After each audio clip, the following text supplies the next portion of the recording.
ਸਾਰੀ ਸੰਗਤ ਨੂੰ ਵਾਹਿਗੁਰੂ ਜੀ ਕਾ ਖਾਲਸਾ, ਵਾਹਿਗੁਰੂ ਜੀ ਕੀ ਫਤਿਹ।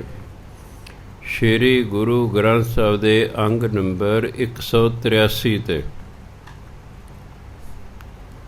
ਉੱਤੋਂ ਦੋ ਪੰਕਤੀਆਂ ਛੱਡ ਕੇ ਹੈ।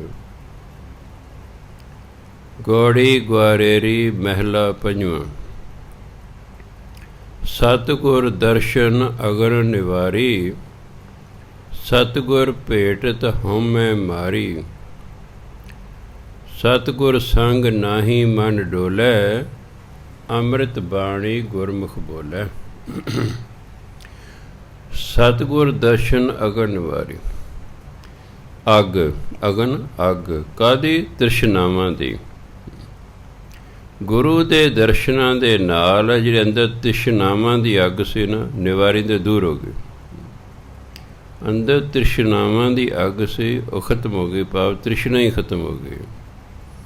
ਤ੍ਰਿਸ਼ਨਾ ਕਰਕੇ ਹੀ ਦੁੱਖ ਹੈ, ਤ੍ਰਿਸ਼ਨਾ ਹੀ ਨਹੀਂ ਰਹੀ, ਦੁੱਖ ਖਤਮ ਹੋ ਗਿਆ ਆਪਣੇ ਆਪ। ਸਤਿਗੁਰ ਭੇਟਤ ਹਉਮੈ ਮਾਰੀ। ਭੇਟਤ ਨਾਲ ਮਿਲ ਕੇ, ਸਤਿਗੁਰੂ ਨੂੰ ਮਿਲ ਕੇ ਅੰਦਰੋਂ ਹਉਮੈ ਖਤਮ ਹੋ ਜਾਂਦੀ ਹੈ। ਸਤਿਗੁਰ ਸੰਗ ਨਾਹੀ ਮਨ ਡੋਲੈ। ਜਿਹੜਾ ਫਿਰ ਗੁਰੂ ਦੀ ਸੰਗਤ ਕਰਦਾ ਉਹਦਾ ਮਨ ਡੋਲਦਾ ਨਹੀਂ, ਉਹਦਾ ਮਨ ਅਡੋਲ ਹੋ ਜਾਂਦਾ।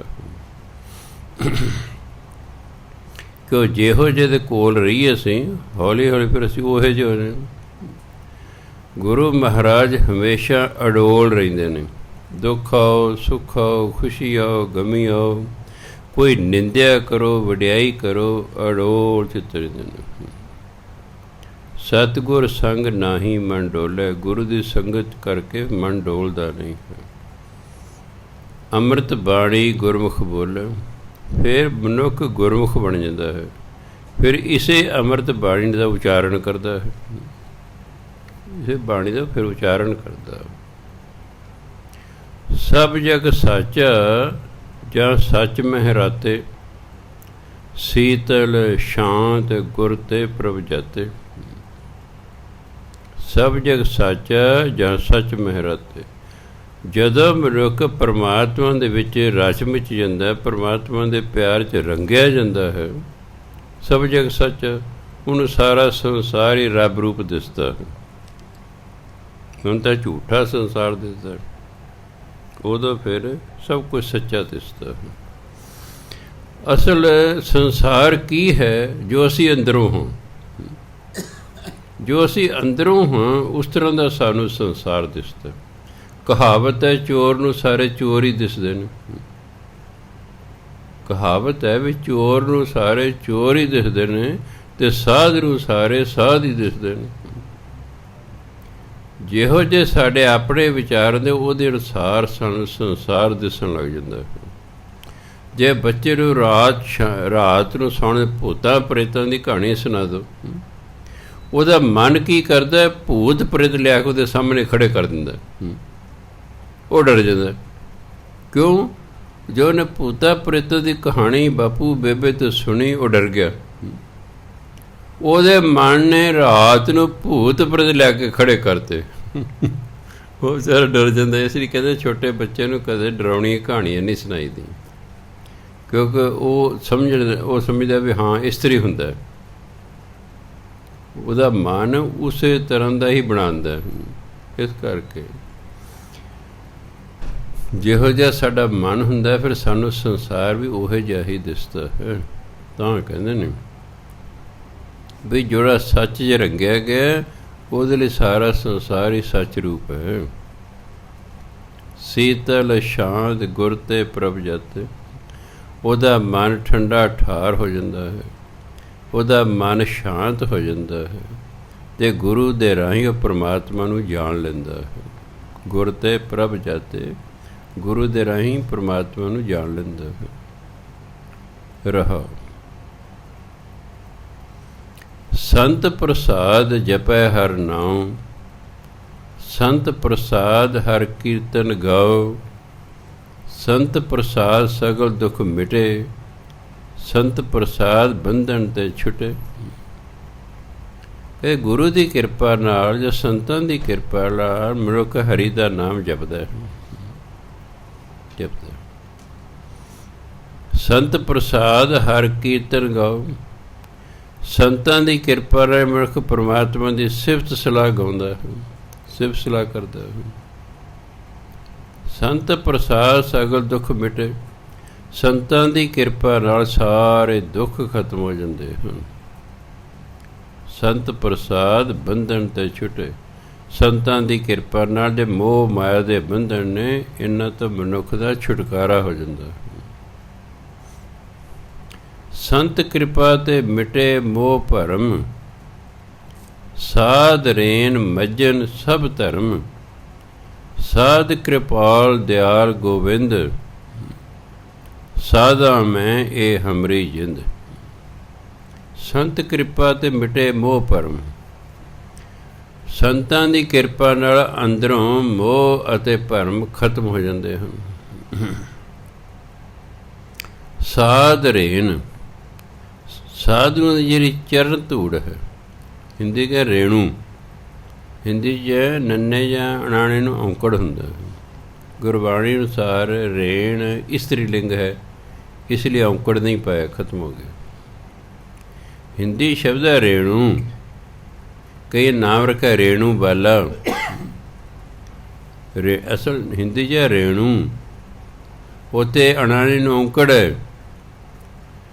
ਰੇਣੂ ਸ਼ਬਦ ਚਰਨ ਧੂੜ ਹੈ, ਧੂੜ ਹੈ, ਇਸ ਲਈ ਇਸਤਰੀ ਲਿੰਗ ਹੈ। ਗੁਰਬਾਣੀ ਜਦੋਂ ਰੇਣੂ ਸ਼ਬਦ ਆਇਆ ਤਾਂ ਫਿਰ ਅਣਾਣੇ ਨੂੰ ਔਂਕੜ ਕੱਟ ਗਿਆ, ਕਿਉਂਕਿ ਅਣਾਣੇ ਜੇ ਔਂਕੜ ਰਹਿੰਦਾ ਫਿਰ ਇਸਤਰੀ ਲਿੰਗ ਨਹੀਂ ਸੀ ਰਹਿੰਦਾ। ਉਹਨੂੰ ਇਸਤਰੀ ਲਿੰਗ ਬਣਾਉਣ ਲਈ ਹੇਠੋਂ ਔਂਕੜ ਕੱਢ ਦਿੱਤਾ ਗਿਆ। ਸੰਤ ਰੇਨ ਮੱਜਨ ਸਭ ਧਰਮ। ਜਿਹੜਾ ਸੰਤਾਂ ਦੀ ਚਰਨ ਧੂੜੀ 'ਚ ਇਸ਼ਨਾਨ ਕਰਦਾ, ਮੱਜਨ ਮੈਨੇ ਇਸ਼ਨਾਨ, ਸਭ ਧਰਮ, ਸਮਝੋ ਨੇ ਸਾਰੇ ਧਾਰਮਿਕ ਕਰਮ ਕਰ ਲਏ। ਬਸ ਉਹਨੂੰ ਹੋਰ ਕੋਈ ਧਾਰਮਿਕ ਕਰਮ ਕਰਨ ਦੀ ਲੋੜ ਨਹੀਂ। ਸਾਰੇ ਧਾਰਮਿਕ ਕਰਮ ਸਾਧੂ ਦੀ ਚਰਨ ਧੂੜ 'ਚ ਆ ਜਾਂਦੇ ਨੇ। ਸਾਧ ਕਿਰਪਾਲ ਦਿਆਲ ਗੋਬਿੰਦ। ਜਦੋਂ ਸਾਧੂ ਕਿਰਪਾਲੂ ਹੋ ਜਾਣ ਕਿਸੇ ਇਨਸਾਨ 'ਤੇ, ਪਰਮਾਤਮਾ ਉਸ 'ਤੇ ਦਿਆਲੂ ਹੋ ਜਾਂਦਾ। ਪਰਮਾਤਮਾ ਉਸ 'ਤੇ ਦਿਆਲੂ ਹੋ ਜਾਂਦਾ, ਕਿਉਂਕਿ ਪਰਮਾਤਮਾ ਸੰਤਾਂ ਦੀ, ਗੁਰੂ ਦੀ ਗੱਲ ਨੂੰ ਨਾ ਨਹੀਂ ਕਰਦਾ। ਸਾਧਾ ਮੈਂ ਇਹ ਹਮਰੀ ਜਿੰਦ। ਸਾਡੀ ਜਿੰਦ ਜਾਨ ਤਾਂ ਸੰਤਾਂ ਦੇ ਵਿੱਚ ਹੈ, ਸਾਧਾਂ ਵਿੱਚ ਹੈ। ਕਿਰਪਾ ਨਿਧ ਕਿਰਪਾਲ ਧਿਆਵੂੰ। ਸਾਧ ਸੰਗਤ ਤਾਂ ਬੈਠਣ ਪਾਵਾਂ। ਕਿਰਪਾ ਨਿਧ, ਕਿਰਪਾ ਦਾ ਖਜ਼ਾਨਾ। ਨਿਧ ਮੈਨੇ ਖਜ਼ਾਨਾ। ਪਰਮਾਤਮਾ ਜੋ ਕਿਰਪਾ ਦਾ ਖਜ਼ਾਨਾ ਹੈ, ਜੋ ਕਿਰਪਾਲ ਹੈ, ਧਿਆਵੂੰ, ਮੈਂ ਉਸ ਨੂੰ ਧਿਆਉਂਦਾ ਹਾਂ। ਸਾਧ ਸੰਗ ਤਾਂ ਬੈਠਣ ਪਾਵਾਂ, ਤਾਂ ਹੀ ਮੈਂ ਸਾਧੂਆਂ ਦੀ ਸੰਗਤ 'ਚ ਬੈਠ ਸਕਦਾ ਹਾਂ। ਫਿਰ ਪਰਮਾਤਮਾ ਨੂੰ ਸਤ ਸੰਗਤ ਦੀ ਬਖਸ਼ਿਸ਼ ਕਰ ਦਿੰਦੇ ਨੇ, ਵੀ ਜਾ ਪੈ ਸਤ ਸੰਗਤ ਜਾ। ਮੋਹੇ ਨਿਰਗੁਣ ਕੋ ਪ੍ਰਭ ਕੀਨੀ ਦਇਆ। ਮੋਹੇ ਮੇਰੇ, ਨਿਰਗੁਣ, ਨਿਰਗੁਣਿਆਰੇ ਤੇ, ਮੇਰੇ ਨਿਰਗੁਣਿਆਰੇ ਤੇ ਪ੍ਰਭ ਕੀਨੀ ਦਇਆ, ਪਰਮਾਤਮਾ ਨੇ ਦਇਆ ਕੀਤੀ। ਸਾਧ ਸੰਗ ਨਾਨਕ ਨਾਮ ਲਿਆ। ਫਿਰ ਮੈਂ ਸਾਧੂਆਂ ਦੀ ਸੰਗਤ 'ਚ ਆ ਕੇ ਨਾਮ ਜਪਿਆ। ਪਰਮਾਤਮਾ ਮੇਰੇ 'ਤੇ ਕਿਰਪਾ ਕੀਤੀ, ਮੇਰੇ 'ਤੇ ਦਇਆ ਕੀਤੀ। ਫਿਰ ਮੈਂ ਕਹਿੰਦਾ ਸਾਧੂਆਂ ਦੀ ਸੰਗਤ 'ਚ ਆ ਕੇ ਪਰਮਾਤਮਾ ਦਾ ਨਾਮ ਜਪਿਆ। ਕਿਉਂਕਿ ਪਰਮਾਤਮਾ ਦੀ ਕਿਰਪਾ ਤੋਂ ਬਿਨਾਂ ਸਤ ਸੰਗਤ ਨਹੀਂ ਨਸੀਬ ਹੁੰਦੀ, ਅਤੇ ਸਤ ਸੰਗਤ ਤੋਂ ਬਿਨਾਂ ਬੰਦਾ ਨਾਮ ਨਹੀਂ ਜਪਦਾ। ਲੈ ਤੁਸੀਂ ਸਤਸੰਗ ਕਰਨੀ ਬੰਦ ਕਰ ਦਿਓ ਮੋਬਾਈਲ 'ਤੇ ਜਾਂ ਇੱਥੇ ਆ ਕੇ, ਹੌਲੀ ਹੌਲੀ ਨਾਮ ਜਪਣੋਂ ਹਟ ਜਾਓਗੇ। ਸੰਸਾਰ ਦਾ ਐਸਾ ਪ੍ਰਭਾਵ ਪਏਗਾ, ਬਸ ਤੁਸੀਂ ਕਹੋ ਛੱਡੋ ਕੀ ਨਾਮ ਨੂੰ ਪਿਆ। ਆਹ ਜਿਹੜੇ ਨਾਮ ਜਪਦੇ ਨੇ ਉਹ ਕਿਹੜਾ ਸੁਖੀ ਨੇ, ਆਹ ਹਸਪਤਾਲਾਂ 'ਚ ਪਏ ਨੇ, ਆਹ ਬਿਮਾਰ, ਤੁਹਾਡਾ ਫਿਰ ਮਨ ਐਂ ਕਹਿਣ ਲੱਗ ਜਾਏਗਾ। ਸੋ ਇਸ ਲਈ ਗੁਰੂ ਮਹਾਰਾਜ ਸਾਧੂ ਦੀ ਸੰਗਤ 'ਚ ਆ ਕੇ ਨਾਮ ਲਿਆ, ਨਾਮ ਜਪਿਆ। ਫਿਰ ਆ ਗੌੜੀ ਗੁਆਰੇਰੀ ਮਹਿਲਾ ਪੰਜਵਾਂ। ਸਾਧ ਸੰਗ ਜਪਿਓ ਭਗਵੰਤ। ਕਹਿੰਦਾ ਸਾਧੂ ਦੀ ਸੰਗਤ 'ਚ ਆ ਕੇ ਪਰਮਾਤਮਾ ਦਾ ਨਾਮ ਜਪਿਆ। ਭਗਵੰਤ ਪਰਮਾਤਮਾ, ਪਰਮਾਤਮਾ ਨਾਮ ਜਪਿਆ। ਕੇਵਲ ਨਾਮ ਦਿਓ ਗੁਰਮੰਤ। ਉਹਨਾਂ ਨੇ ਸਿਰਫ ਪਰਮਾਤਮਾ, ਗੁਰੂ ਨੇ ਕੀ ਕੀਤਾ, ਸਿਰਫ ਪਰਮਾਤਮਾ ਦਾ ਮੰਤਰ ਦਿੱਤਾ, ਸਿਰਫ ਪਰਮਾਤਮਾ ਦੇ ਨਾਮ ਦਾ ਗੁਰਮੰਤਰ ਦਿੱਤਾ, ਆਪਾਂ ਨੂੰ ਵਾਹਿਗੁਰੂ ਵਾਹਿਗੁਰੂ ਦਿੱਤਾ। ਇਹ ਪਰਮਾਤਮਾ ਦਾ ਨਾਮ ਹੈ। ਤਜ ਬਿਮਾਨ ਪਏ ਨਿਰਵੈਰ। ਫਿਰ ਜਿਨ੍ਹਾਂ ਨੂੰ ਗੁਰਮੰਤਰ ਮਿਲ ਗਿਆ ਉਹਨਾਂ ਨੇ ਹੰਕਾਰ ਛੱਡ ਦਿੱਤਾ ਅਤੇ ਉਹ ਨਿਰਵੈਰ ਹੋ ਗਏ, ਕਿਸੇ ਨਾਲ ਵੈਰ ਹੀ ਨਹੀਂ ਰਿਹਾ। ਨਾਮ ਜਪਦਿਆਂ ਜਪਦਿਆਂ ਅੰਦਰ ਨਿਮਰਤਾ ਆ ਜਾਂਦੀ ਹੈ, ਅੰਦਰੋਂ ਵੈਰ ਵਿਰੋਧ ਖਤਮ ਹੋ ਜਾਂਦਾ। ਪਰਮਾਤਮਾ ਨਿਰਵੈਰ ਹੈ, ਇਹ ਇਨਸਾਨ ਵੀ ਹੌਲੀ ਹੌਲੀ ਨਿਰਵੈਰ ਹੋ ਜਾਂਦਾ ਹੈ। ਪਰਮਾਤਮਾ ਨਿਰਭਉ ਹੈ, ਇਹ ਇਨਸਾਨ ਵੀ ਹੌਲੀ ਹੌਲੀ ਨਿਰਭਉ ਹੋ ਜਾਂਦਾ ਹੈ। ਪਰਮਾਤਮਾ ਕਿਰਪਾਲੂ ਹੈ, ਮਨੁੱਖ ਕਿਰਪਾਲੂ ਹੈ। ਪਰਮਾਤਮਾ ਦਿਆਲੂ ਹੈ, ਮਨੁੱਖ ਦਿਆਲੂ ਹੋ ਜਾਂਦਾ।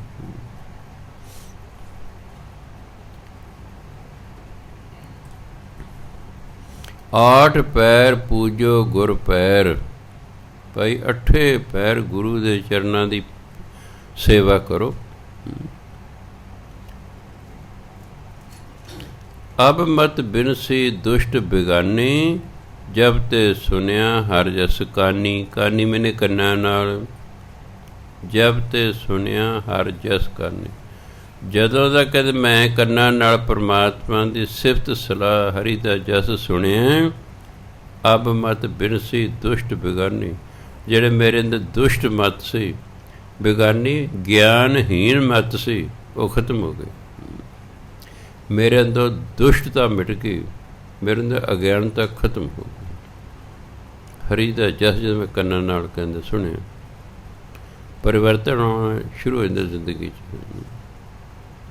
ਆਪਾਂ ਕੰਨਾਂ ਨਾਲ ਹੀ ਸੁਣਦੇ ਹਾਂ। ਤੁਸੀਂ ਕਹਿੰਦੇ ਵਾਹਿਗੁਰੂ ਵਾਹਿਗੁਰੂ ਵਾਹਿਗੁਰੂ, ਇਹਨੂੰ ਕੰਨਾਂ ਨਾਲ ਸੁਣ ਰਹੇ ਹੋ। ਕੋਈ ਪਾਠ ਕਰ ਰਿਹਾ, ਤੁਸੀਂ ਸੁਣ ਰਹੇ, ਕੰਨਾਂ ਨਾਲ ਸੁਣਦੇ ਹੋ। ਕੋਈ ਕੀਰਤਨ ਕਰ ਰਿਹਾ, ਉਸਨੂੰ ਕੰਨਾਂ ਨਾਲ ਸੁਣਦੇ ਹੋ। ਅੱਖਾਂ ਨਾਲ ਨਹੀਂ ਸੁਣਦੇ, ਅਸੀਂ ਕੰਨਾਂ ਨਾਲ ਸੁਣਦੇ ਹੋ। ਆਪ ਤੁਸੀਂ ਵਾਹਿਗੁਰੂ ਵਾਹਿਗੁਰੂ ਕਰ ਉਹਨੂੰ ਕੰਨਾਂ ਨਾਲ ਸੁਣ ਰਹੇ ਹੋ। ਬਾਣੀ ਪੜ੍ਹ ਰਹੇ ਹੋ, ਉਹਨੂੰ ਕੰਨਾਂ ਨਾਲ ਸੁਣ ਰਹੇ ਹੋ। ਸੁਣਨ ਦੀ ਬਹੁਤ ਜ਼ਿਆਦਾ ਮਹਾਨਤਾ ਹੈ। ਪਹਿਲਾ ਬੰਦਾ ਸੁਣਦਾ ਫਿਰ ਮੰਨਦਾ ਹੈ, ਪਰ ਅਸੀਂ ਸਾਰੀ ਉਮਰ ਸੁਣਦੇ ਹੀ ਲਗਾ ਦਿੰਦੇ, ਮੰਨਦੇ ਨਹੀਂ ਹੈਗੇ। ਅਸੀਂ ਜਿੱਥੇ ਦੇ ਖੜੇ ਉੱਥੇ ਹੀ ਹੈ ਬਸ। ਮੰਨਣ ਤੋਂ ਬਿਨਾਂ ਜੀਵਨ ਬਦਲਦਾ ਨਹੀਂ ਹੁੰਦਾ। ਸੁਣੀ ਜਾਓ ਸਾਰੀ ਉਮਰ, ਸਾਰੀ ਉਮਰ ਸੁਣੀ ਜਾਓ। ਸੁਣਨ ਨਾਲ ਨਹੀਂ ਬੰਦਾ ਬਦਲਦਾ, ਜੋ ਸੁਣਿਆ ਉਸ ਨੂੰ ਮੰਨਣ ਨਾਲ ਬਦਲਦਾ ਹੈ। ਜਿੰਨੀ ਸੁਣ ਕੇ ਮੰਨਿਆ ਸੇ ਪੁਰਖ ਪ੍ਰਧਾਨ। ਜਿਹੜਾ ਸਿਰਫ ਸੁਣਦੇ ਰਹੇ ਨਹੀਂ ਗੱਲ ਬਣਦੀ। ਮੰਨਣਾ, ਜੋ ਬਾਣੀ ਕਹਿੰਦੀ ਸੋ ਮੰਨਣਾ, ਜ਼ਿੰਦਗੀ ਬਦਲਣੀ ਸ਼ੁਰੂ ਹੋ ਜਾਂਦੀ ਹੈ। ਜ਼ਿੰਦਗੀ ਬਦਲਣੀ ਸ਼ੁਰੂ। ਜੇ ਬੰਦਾ ਸੁਣਿਆ ਨਿੰਦਿਆ ਭਲੀ ਕਿਸੇ ਕੀ ਨਾਹੀ, ਮਨਮੁਖ ਮੁਗਧ ਕਰਨ। ਵੀ ਨਿੰਦਿਆ ਕਰਨੀ ਚੰਗੀ ਨਹੀਂ ਹੁੰਦੀ, ਮਹਾਮੂਰਖ ਉਹ ਨਿੰਦਿਆ ਕਰਦੇ ਨੇ। ਆਪਾਂ ਮੰਨ ਲਿਆ, ਆਪਾਂ ਨਿੰਦਿਆ ਕਰਨੀ ਬੰਦ ਕਰਤੀ, ਆਪੇ ਗੱਲ ਬਣ ਗਈ। ਜੇ ਆਹੀ ਰੱਟਿਆ ਲਾ ਲਿਆ ਮੇਰੇ ਵਾਂਗੂ, ਹਾਂ ਫਿਰ ਨਹੀਂ ਗੱਲ ਬਣਦੀ। ਸਾਰਾ ਗੁਰੂ ਗ੍ਰੰਥ ਸਾਹਿਬ ਅਗਰ ਯਾਦ ਹੋਵੇ, ਪਰ ਜੇ ਜੀਵਨ ਗੁਰੂ ਗ੍ਰੰਥ ਅਨੁਸਾਰ ਨਹੀਂ ਤਾਂ ਜੈਸੇ ਯਾਦ ਕੀਤਾ ਤੈਸੇ ਨਾ ਕੀਤਾ। ਮਹਾਨਤਾ ਬਾਣੀ ਨੂੰ ਯਾਦ ਕਰਨ ਦੀ ਨਹੀਂ। ਉਹ ਕਈ ਵਾਰੀ ਹਉਮੈ ਪੈਦਾ ਹੁੰਦੇ, ਬੱਲੇ ਬੱਲੇ ਇਹਨੂੰ ਜੀ ਸਭ ਨਿਤ ਨੇਮ ਆਉਂਦਾ ਮੂੰਹ ਜ਼ਬਾਨੀ ਜੀ, ਇਹਨੂੰ ਸੁਖਮਨੀ ਸਾਹਿਬ ਦਾ ਪਾਠ ਹੁੰਦਾ ਮੂੰਹ ਜ਼ਬਾਨੀ ਜੀ, ਇਹਨੂੰ 12 ਮਾਹ ਹੁੰਦਾ ਮੂੰਹ ਜ਼ਬਾਨੀ ਜੀ, ਇਹਨੂੰ 9ਵੇਂ ਸ਼ਲੋਕ ਮੂੰਹ ਜ਼ਬਾਨੀ ਜੀ, ਇਹਨੂੰ ਜਿਹੜਾ ਹੈ ਫਲਾਣੀ ਬਾਣੀ ਮੂੰਹ ਜ਼ਬਾਨੀ ਜੀ। ਉਸ ਨਾਲ ਕੋਈ ਨਹੀਂ ਫਰਕ ਪੈਂਦਾ। ਇਹ ਮੂੰਹ ਜ਼ਬਾਨੀ ਕਈ ਵਾਰੀ ਇਸ ਲਈ ਯਾਦ ਕਰਨੀ ਪੈਂਦੀ ਹੈ ਬਈ ਆਪਣੇ ਗੁਰਦੁਆਰੇ ਨੌਕਰੀ ਲੈਣੀ। ਹਰ ਕਹਿੰਦਾ ਨਿਤ ਨੇ ਮੂੰਹ ਜ਼ਬਾਨੀ ਆਉਣਾ ਚਾਹੀਦਾ, ਆਸਾ ਦੀ ਵਾਰ ਮੂੰਹ ਜ਼ਬਾਨੀ ਆਉਣੀ ਚਾਹੀਦੀ, ਤਾਂ ਨੌਕਰੀ ਮਿਲੇਗੀ। ਕਿੰਨੀ ਬਾਣੀ ਮੂੰਹ ਜ਼ਬਾਨੀ ਦੇ, ਇਸ ਦੀ ਮਹਾਨਤਾ ਨਹੀਂ। ਤੁਹਾਡਾ ਜੀਵਨ ਬਾਣੀ ਅਨੁਸਾਰ ਕਿੰਨਾ ਹੈ, ਇਸ ਦੀ ਮਹਾਨਤਾ ਹੈ। ਮਹਾਨਤਾ ਇਸ ਦੀ। ਬਾਣੀ ਪੜ੍ਹੀ, ਕੀ ਉਸ 'ਤੇ ਅਮਲ ਕੀਤਾ? ਫਿਰ 5-7 ਲਾਈਨਾਂ ਬਹੁਤ ਨੇ। ਫਿਰ ਬਹੁਤੀ ਬਾਣੀ ਦੀ ਲੋੜ ਨਹੀਂ ਸਾਨੂੰ। ਫਿਰ 5-7 ਲੈਣੇ ਬਹੁਤ ਹੈ ਬਾਣੀ ਦੇ, ਬਸ ਉਹ 'ਤੇ ਅਮਲ ਕਰ ਲਓ, ਸਾਰੀ ਦੀ ਸਾਰੀ ਜ਼ਿੰਦਗੀ ਬਦਲ ਜਾਵੇਗੀ। ਬਾਣੀ ਦਸਾਂ ਨੌਂ ਦੀ ਕਿਰਤ ਕਰੋ, ਇੱਕ ਲਾਈਨ ਹੀ ਬੜੀ ਹੈ, ਇੱਕ ਲਾਈਨ। ਨਸ਼ੇ ਨਾ ਕਰੋ, ਇਹ ਦੂਜੀ ਲਾਈਨ ਹੈ। ਬਦਫੈਲੀ ਨਾ ਕਰੋ, ਇਹ ਤੀਜੀ ਲਾਈਨ ਹੈ। ਕੌੜਾ ਨਾ ਬੋਲੋ, ਇਹ ਚੌਥੀ ਲਾਈਨ ਹੈ। ਹਉਮੈ ਨਾ ਕਰੋ, ਇਹ ਪੰਜਵੀਂ ਲਾਈਨ ਹੈ। ਸੇਵਾ ਕਰੋ, ਇਹ ਛੇਵੀਂ ਲਾਈਨ ਹੈ। ਅਤੇ ਬਸ ਇੰਨੀ ਬਹੁਤ ਹੈ। ਜਿਹੜਾ 6 ਗੱਲਾਂ 'ਤੇ ਪਹਿਰਾ ਦੇ ਦੇਗਾ, ਇਹ ਕਲਾਸ ਜੀਵਨ ਹੋ ਜਾਏਗਾ, ਇਹ ਕਲਾਸ। ਫਿਰ ਸਿੱਧੇ ਹੀ ਜਾਣਾ ਕਿ ਕੋਈ ਰਾਜ ਰੁਕਾਵਟ ਨਹੀਂ ਪੈਣੀ, ਕਿਸੇ ਨੇ ਤੁਹਾਨੂੰ ਰੋਕਣਾ ਨਹੀਂ, ਜਨਾਨਾ ਨਾ ਕਿਸੇ ਜਮ ਨੇ, ਨਾ ਕਿਸੇ ਨੇ। ਬਹੁਤੀਆਂ ਗੱਲਾਂ ਦੀ ਲੋੜ ਨਹੀਂ, ਮਹਾਨਤਾ 'ਤੇ ਅਮਲ ਕਰਨ ਦੀ। ਆਹ ਕਥਾ ਜਿਹੜੀ ਕਰਦੇ ਸਿਰਫ ਇਹੀ ਨਹੀਂ ਕਿ ਤੁਹਾਡੇ ਲਈ ਹੈ, ਇਹ ਮੇਰੇ ਲਈ ਵੀ ਹੈ। ਜੇ ਆਪਾਂ ਰਲ ਕੇ ਉੱਦਮ ਕਰਾਂਗੇ ਗੱਲ ਬਣ ਸਕਦੀ ਹੈ ਕੋਈ। ਤੁਸੀਂ ਵੀ ਯਤਨ ਕਰੋ ਬਾਣੀ ਸਰ ਜੀਵਨ ਜਿਉਣ ਦਾ, ਮੈਂ ਵੀ ਯਤਨ ਕਰਾਂ। ਫਿਰ ਸਮੇਂ ਸਮੇਂ 'ਤੇ ਆਪਣਾ ਐਨਾਲਿਸਿਸ ਕਰਦੇ ਰਹੋ ਕਿ ਕਿਹੜੀ ਕਿਹੜੀ ਗੱਲ 'ਤੇ ਮੈਂ ਪਹਿਰਾ ਦਿੱਤਾ ਹੈ, ਕਿਹੜੀ ਕਿਹੜੀ ਗੱਲ 'ਚ ਜੇ ਕੱਚ ਰਹਿ ਗਿਆ ਹੈ, ਉਸ ਨੂੰ ਆਪਣੇ ਦੂਰ ਕਰਨਾ।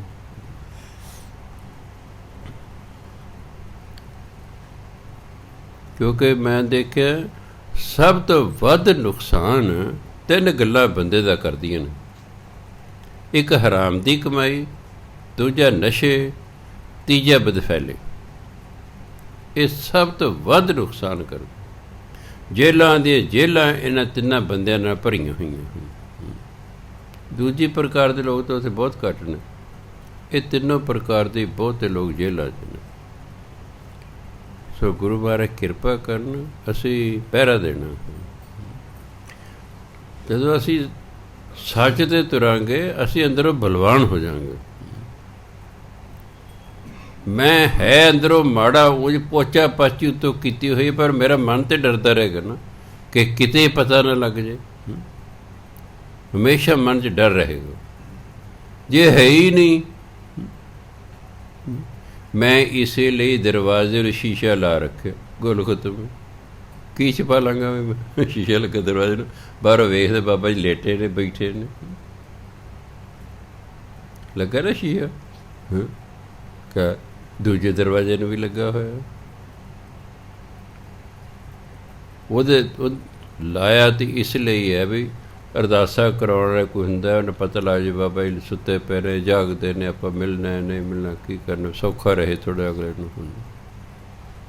ਸੋ ਕਹਿਣ ਦਾ ਮਤਲਬ ਹੈ ਵੀ ਜਦੋਂ ਸਾਡੇ ਜੀਵਨ ਦੀ ਕਿਤਾਬ ਖੁੱਲ੍ਹੀ ਹੈ, ਫਿਰ ਕੋਈ ਚਿੰਤਾ ਨਹੀਂ। ਬੰਦ ਹੈ ਤਾਂ ਚਿੰਤਾ ਹੋ ਸਕਦੀ ਹੈ। ਅਤੇ ਜਿਹੜਾ ਡਰ ਕੇ ਰਹਿਣਾ ਹੈ, ਇਹ ਕੋਈ ਜੀਵਨ ਨਹੀਂ ਹੁੰਦਾ। ਡਰ ਕੇ ਜਿਉਣਾ ਕੋਈ ਜੀਵਨ ਨਹੀਂ ਹੁੰਦਾ। ਠੀਕ ਹੈ, ਮੈਂ ਕੱਪੜੇ ਬਦਲ ਰਿਹਾ, ਉਦੋਂ ਮੇਰਾ ਫਰਜ਼ ਬਣਦਾ ਮੈਂ ਭਾਈ ਪਰਦੇ ਕਰ ਲਾਂ।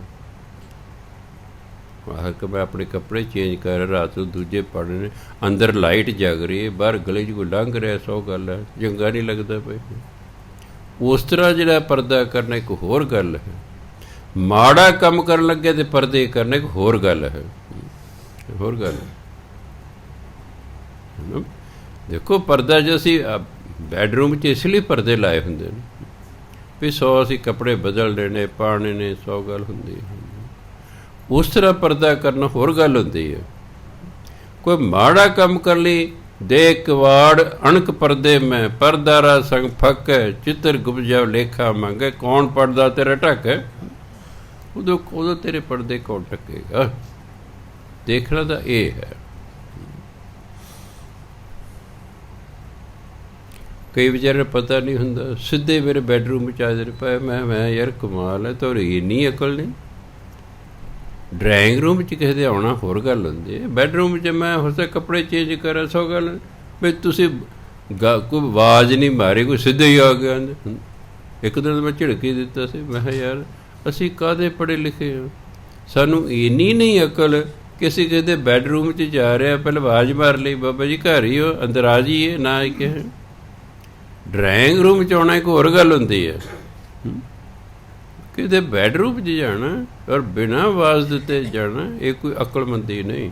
ਤਾਂ ਮੈਨੂੰ ਇਹ ਸੰਥੇ 'ਚ ਕਹਿਣਾ ਪੈ ਗਿਆ ਵੀ ਕਿਤੇ ਸਾਡੇ 'ਤੇ ਅਸੀਂ ਗਲਤੀ ਨਾ ਹੋ ਜਾਏ, ਸਾਵਧਾਨ ਰਹਿਣਾ ਹੈ। ਕਿਤੇ ਬੈਡਰੂਮ 'ਚ ਕਦੇ ਵੀ ਆਗਿਆ ਤੋਂ ਬਿਨਾਂ ਐਵੇਂ ਨਹੀਂ ਜਾਈਦਾ। ਸੋ ਗੁਰੂ ਮਹਾਰਾਜ ਕਹਿੰਦੇ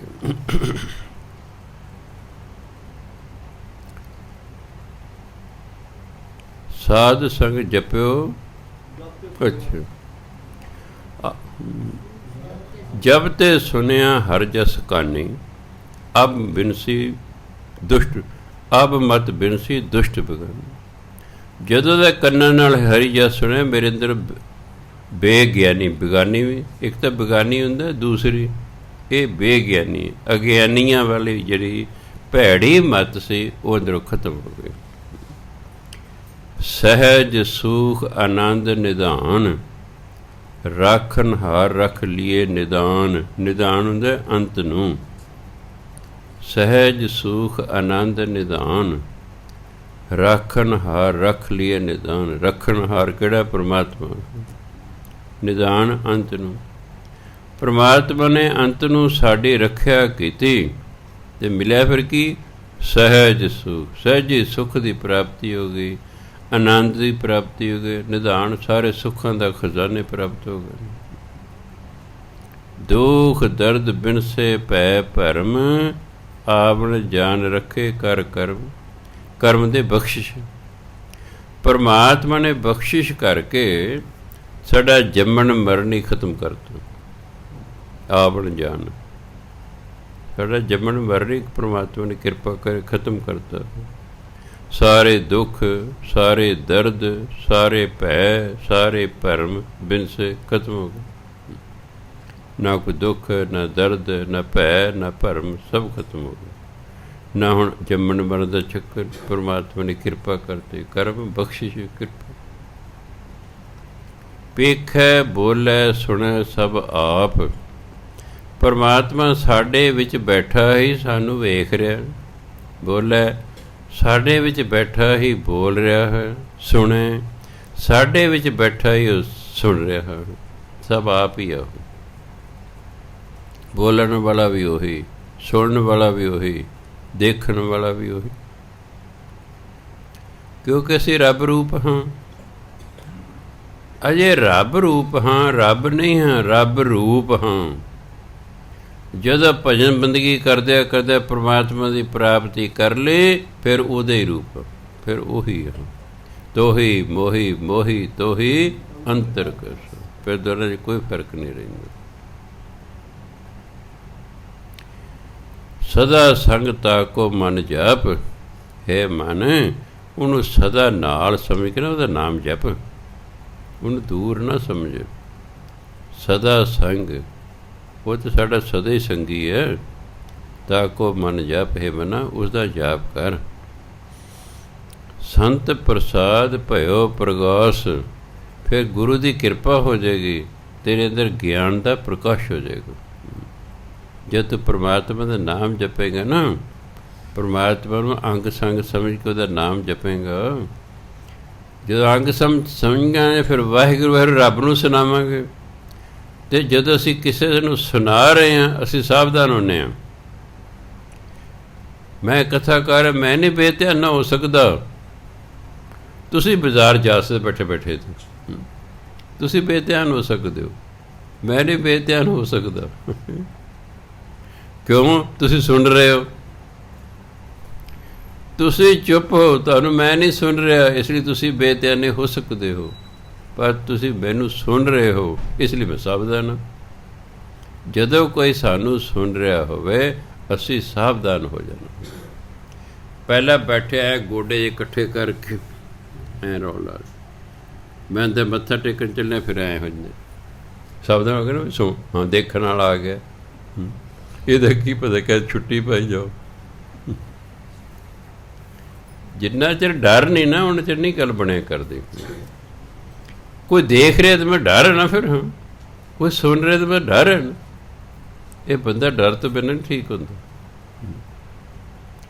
ਬਾਹਰਲੇ ਦੇਸ਼ਾਂ 'ਚ ਵੀ ਡਰ ਹੈ ਕਿ ਜੁਰਮਾਨਾ ਹੋ ਜੂ ਬਹੁਤ। ਉੱਥੇ ਕੁਛ ਨਹੀਂ ਕਹਦੇ। ਉੱਥੇ ਹੋ ਜੇ ਸਾਡੀ ਪੁਲਿਸ ਵਾਂਗੂ ਗਾਲਾਂ ਕੱਢ ਜੇ, ਥੱਪੜ ਮਾਰਦੇ, ਫੜਕਣਾ ਜੋ ਨਾ, ਸਿਰ ਉੱਥੇ ਜੁਰਮਾਨਾ ਕਰਦੇ, ਬਸ ਕੁਛ ਨਹੀਂ ਕਹਿੰਦੇ। ਉਹਨੂੰ ਕੁਛ ਨਹੀਂ ਕਹਿੰਦੇ। ਕੋਈ ਨਹੀਂ, ਆ ਲਾਲ ਕੀ ਟੱਪ ਜਾ, ਟੱਪ ਜਾਏਂਗੇ ਕਿਤੇ। ਉਹ ਘਰ ਬਾਅਦ 'ਚ ਪਹੁੰਚਦਾ, ਫਰਰਾ ਪਹਿਲਾਂ ਪਹੁੰਚਦਾ, ਬਈ ਇੰਨਾ ਜੁਰਮਾਨਾ ਤੈਨੂੰ। ਇਹ ਤਾਂ ਹਿੰਦੁਸਤਾਨ ਜੁਰਮਾਨਾ ਭਰੋ ਹੀ ਨਾ ਜੀ, ਇਹ ਉੱਥੇ ਨਹੀਂ, ਉੱਥੇ ਲਾਇਸੈਂਸ ਹੀ ਕੈਂਸਲ ਕਰ ਦਿੰਦੇ। ਜੇ 3 ਵਾਰ ਲਗਾਤਾਰ ਗਲਤੀ ਹੋ ਜਾਏ ਨਾ ਡਰਾਈਵਿੰਗ 'ਚ, ਉਹਦਾ ਲਾਇਸੈਂਸ ਹੀ ਕੈਂਸਲ ਕਰ ਦੇ, ਜਾ ਹੁਣ ਤੂੰ ਚਲਾ ਹੀ ਨਹੀਂ ਸਕਦਾ ਕਾਰ ਟਰੱਕ ਜੋ ਵੀ ਤੇਰੇ ਕੋਲ ਹੈ। ਤੁਸੀਂ ਸ਼ਰਾਬ ਪੀ ਕੇ ਗੱਡੀ ਨਹੀਂ ਉੱਥੇ ਚਲਾ ਸਕਦੇ। ਇੱਥੇ ਦਾ ਪੈਲਸਾਂ 'ਚ ਰਾਤ ਨੂੰ ਸ਼ਰਾਬਾਂ ਪੀ ਕੇ ਭਜਾਈ ਆਉਂਦੇ ਕਾਰਨ। ਜਿਹੜਾ ਪੈਲਸ 'ਚ ਰਾਤ ਨੂੰ ਨਿਕਲ ਰਿਹਾ ਹੈ 90% ਸ਼ਰਾਬ ਪੀਤੀ ਹੁੰਦੀ, 10% ਸਾਡੇ ਵਰਗੇ ਹੁੰਦੇ ਨੇ ਤਾਂ ਬਹੁਤੀ ਦੇਰ ਰਹਿੰਦੇ ਹੀ ਨਹੀਂ। ਗਏ ਆਪਣਾ ਸ਼ਗਨ ਦਿੱਤਾ, ਥੋੜ੍ਹਾ ਖਾ ਕੇ ਮੁੜਿਆ। ਪੀਰ ਪੁੰਨ ਬੈਠੇ ਰਹਿੰਦੇ, ਖਾਈ ਜਾਂਦੇ ਨੇ, ਮੀਟ ਖਾਈ ਗਏ, ਸ਼ਰਾਬ ਪੀ ਵੀ ਗਿਆ। ਹੁਣ ਜਦੋਂ ਦੇਖਿਆ ਵੀ ਉਹ ਕਹਿੰਦੇ ਜਾਓ ਜੀ ਹੁਣ ਅਸੀਂ ਆਪਣਾ ਬੰਦ ਕਰਨਾ। ਹੁਣ ਫਿਰ ਭਜਾਉਂਦੇ ਨੇ ਘਰ, ਐਕਸੀਡੈਂਟ ਹੋ ਗਏ, ਕਦੇ ਕੋਈ ਲੰਗੜਾ ਹੋ ਗਿਆ, ਕੋਈ ਲੂਲ ਹੋ ਗਿਆ, ਕੋਈ ਕੁਛ ਹੋ ਗਿਆ।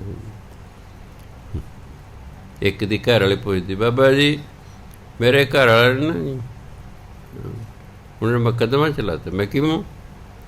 ਅਮਰੀਕਾ 'ਚ ਉਹ ਜੀ ਸ਼ਰਾਬ ਪੀ ਕੇ ਟਰੱਕ ਚਲਾ ਰਿਹਾ ਸੀ। ਫਿਰ ਮੈਂ ਕਰਾਂ? ਉਹ ਅਮਰੀਕਾ, ਹਿੰਦੁਸਤਾਨ ਥੋੜ੍ਹਾ। ਉਹ ਅਮਰੀਕਾ, ਉਹਦੀ ਹੁਣ ਸਜ਼ਾ ਹੋਏਗੀ ਉਹਦੇ 'ਚ ਮੈਂ ਕੁਛ ਨਹੀਂ ਕਰ। ਕੋਈ ਪਾੜ ਦੇ, ਮੈਂ ਕਿਉਂ? ਮੈਂ ਚੋਰਾਂ ਲਈ ਪਾੜ ਦੇਵਾਂ? ਇਹ ਤਾਂ ਚੋਰ ਮੇਰੇ ਕੋਲ ਆ ਜਾਣਗੇ, ਬਾਬਾ ਪਾੜ ਦੇ, ਮੈਂ ਚੋਰੀ ਕੀਤੀ ਬਚ ਜਾ। ਮੈਂ ਇਹੋ ਜਿਹੇ ਕਰਨੀ ਮੈਂ ਕਰਦਾ ਨਾ, ਮੈਨੂੰ ਕਹਿਓ। ਸਾਰਿਆਂ ਨੂੰ ਪਤਾ ਬਾਹਰਲੇ ਦੇਸ਼ਾਂ 'ਚ ਸ਼ਰਾਬ ਪੀ ਗੱਡੀ ਬਹੁਤ ਜ਼ਿਆਦਾ ਜੁਰਮਾਨਾ ਹੈ ਜਾਂ ਲਾਇਸੈਂਸ ਕੈਂਸਲ ਕਰ ਦਿੰਦੇ ਨੇ। ਮੈਂ ਗਿਆਨ ਹੋਣ ਦੇ ਬਾਵਜੂਦ ਵੀ ਇਹ ਹਿੰਦੁਸਤਾਨੀ ਹਟਦੇ ਹੀ ਨਹੀਂ, ਖਾਸ ਕਰ ਸਿੱਖ ਜਿੱਥੇ ਚਲੇ ਜਾਂਦੇ। ਕੈਨੇਡਾ 'ਚ ਕਿੰਨਾ ਇਹਨਾਂ ਜਾ ਕੇ ਗੰਦ ਪਤਾ ਹੈਗਾ, ਉੱਥੇ ਚਿੱਟਾ ਵੇਚਦੇ ਨੇ, ਬੁਰਾ ਹਾਲ ਆ ਉੱਥੇ। ਕਿਆ ਕੌਮ ਦੀ ਬਦਨਾਮੀ ਹੌਲੀ ਹੌਲੀ ਕਰਾ ਦੇਣਗੇ। ਬਈ ਜਿਸ ਦੇਸ਼ 'ਚ ਜਾਓ ਉਹਨਾਂ ਦੇ ਕਾਨੂੰਨ ਮੰਨੋ, ਐਵੇਂ ਥੋੜ੍ਹਾ ਆਪਣਾ ਉੱਥੇ ਮਰਜ਼ੀ ਕਰਦੇ। ਫਿਰ ਮੈਂ ਪੀਣ ਵੇਲੇ ਮੇਰੇ ਤੋਂ ਪੁੱਛਣਾ ਸੀ, ਬਾਬਾ ਜੀ ਪੀ ਕੇ ਟਰੱਕ ਚਲਾ ਲਾ? ਮੈਂ ਕਹਿੰਦਾ ਹਾਂ ਚਲਾ ਲੈ। ਅਤੇ ਫਿਰ ਫੜਿਆ, ਫਿਰ ਤੁਸੀਂ ਕੈਸੇ ਵੀ ਦੇਖੋ ਬਾਬਾ ਜੀ ਤੁਸੀਂ ਤਾਂ ਕਿਹਾ ਸੀ। ਜਦੋਂ ਫਸ ਜਾਂਦੇ ਤਾਂ ਚੋਰ ਚੋਰੀ ਕਰਨ ਤੋਂ ਪਹਿਲਾਂ ਮੈਨੂੰ ਪੁੱਛ ਲੈ, ਬਾਬਾ ਚੋਰੀ ਕਰਨ ਚਲੇ ਜਾਵਾਂ? ਅਤੇ ਮੈਂ ਕਿਹਾ ਹਾਂ ਚਲਿਆ ਜਾ। ਅਤੇ ਫਿਰ ਫੜਿਆ ਜਾ, ਫਿਰ ਕਹਿ ਸਕਦਾ ਹੋ? ਫਿਰ ਕਹਿ ਸਕਦਾ। ਜਿਵੇਂ ਕਈ ਸਾਲਾਂ, ਜਿਵੇਂ 21 ਸਾਲ ਤੋਂ ਰਿਟਾਇਰ ਹੋ ਗਏ, ਕੋਈ 25-30 ਸਾਲਾਂ ਦੀ ਗੱਲ ਨਹੀਂ। ਸੋਸ਼ਲ ਸਟੱਡੀ ਮੈਂ 10ਵੀਂ ਨੂੰ ਪੜ੍ਹਾ ਰਿਹਾ। ਪੜ੍ਹਾਉਂਦੇ ਮੈਂ ਕਿਹਾ ਭਾਈ ਸ਼ਰਾਬਾਂ ਸ਼ੁਰਬਾਂ ਨਹੀਂ ਪੀਵੀ ਦੀਆਂ ਹੁੰਦੀਆਂ। ਇੱਕ ਮੁੰਡਾ ਬੋਲਿਆ 10ਵੀਂ ਵਿੱਚ, ਕਹਿੰਦਾ ਸਰ ਜੀ ਤੁਸੀਂ ਕਦੇ ਪੀਤੀ ਨਹੀਂ ਹੋਣੀ? ਮੈਂ ਨਾ ਬਈ। ਕਹਿੰਦਾ ਤਾਂ ਹੀ ਸਰ ਜੀ ਪੀ ਕੇ ਦੇਖੋ ਸਵਰਗ ਦੇ ਝੂਟੇ ਆਉਂਦੇ ਆ। ਮੈਂ ਭਾਈ ਆਉਂਦੇ ਹੋਣਗੇ, ਪਰ ਮੈਂ ਤਾਂ ਨਹੀਂ ਪੀਣੇ। ਤੂੰ ਝੂਟੇ ਨਾ ਲੈ, ਤੂੰ ਚੰਗਾ ਰਹੇਂਗਾ। ਪਰ ਕਿੱਥੇ, ਮੈਂ ਕਿ ਲੋੜਾ ਪੀਵੀ ਜਾਵੇ। ਜਦ +2 'ਚ ਪੜ੍ਹਦਾ ਸੀ, ਪ੍ਰੇਅਰ ਹੋ ਰਹੀ ਹੈ, ਮੈਂ ਸਟੇਜ 'ਤੇ ਖੜ੍ਹਾ। ਇੱਕ ਬੱਚੇ ਨੇ ਆ ਕੇ ਮੇਰੇ ਕੰਨ 'ਚ ਕਿਹਾ, ਸਰ ਜੀ ਉਹ ਜੇ ਤੁਹਾਨੂੰ ਕਹਿੰਦੇ ਸਵਰਗ ਦੇ ਝੂਟੇ ਰਾਤੀ ਪੀ ਕੇ ਮਰ ਗਿਆ ਉਹ। ਅਫਸੋਸ 'ਚ ਸਾਨੂੰ ਛੁੱਟੀ ਕਰਨੀ ਪੈ ਗਈ। ਹੁਣ ਪ੍ਰੇਅਰ 'ਚ ਇਹ ਥੋੜ੍ਹੇ ਕਹਿਣਾ ਸੀ ਕਲਾਸ ਸਕੂਲ ਨੂੰ ਵੀ ਉਹ ਪੀ ਕੇ ਮਰ ਗਿਆ ਹੈ। ਮੈਂ ਆਪਣਾ ਫਲਾਣਾ ਜਿਹੜਾ ਵਿਦਿਆਰਥੀ ਸੀ, ਹੁਣੇ ਮੈਨੂੰ ਸੁਨੇਹਾ ਮਿਲਿਆ ਵੀ ਉਹ ਸਵਰਗਵਾਸ ਹੈਗਾ, ਇਸ ਲਈ ਅਫਸੋਸ ਦੇ ਵਿੱਚ ਤੁਹਾਨੂੰ ਛੁੱਟੀ ਕੀਤੀ ਜਾਂਦੀ ਹੈ। ਅਸੀਂ ਜਾ ਕੇ ਉਹਨਾਂ ਦੇ ਪਿੰਡ ਜਾਣਾ, ਉੱਥੇ ਅਫਸੋਸ ਕਰਕੇ ਆਉਣਾ।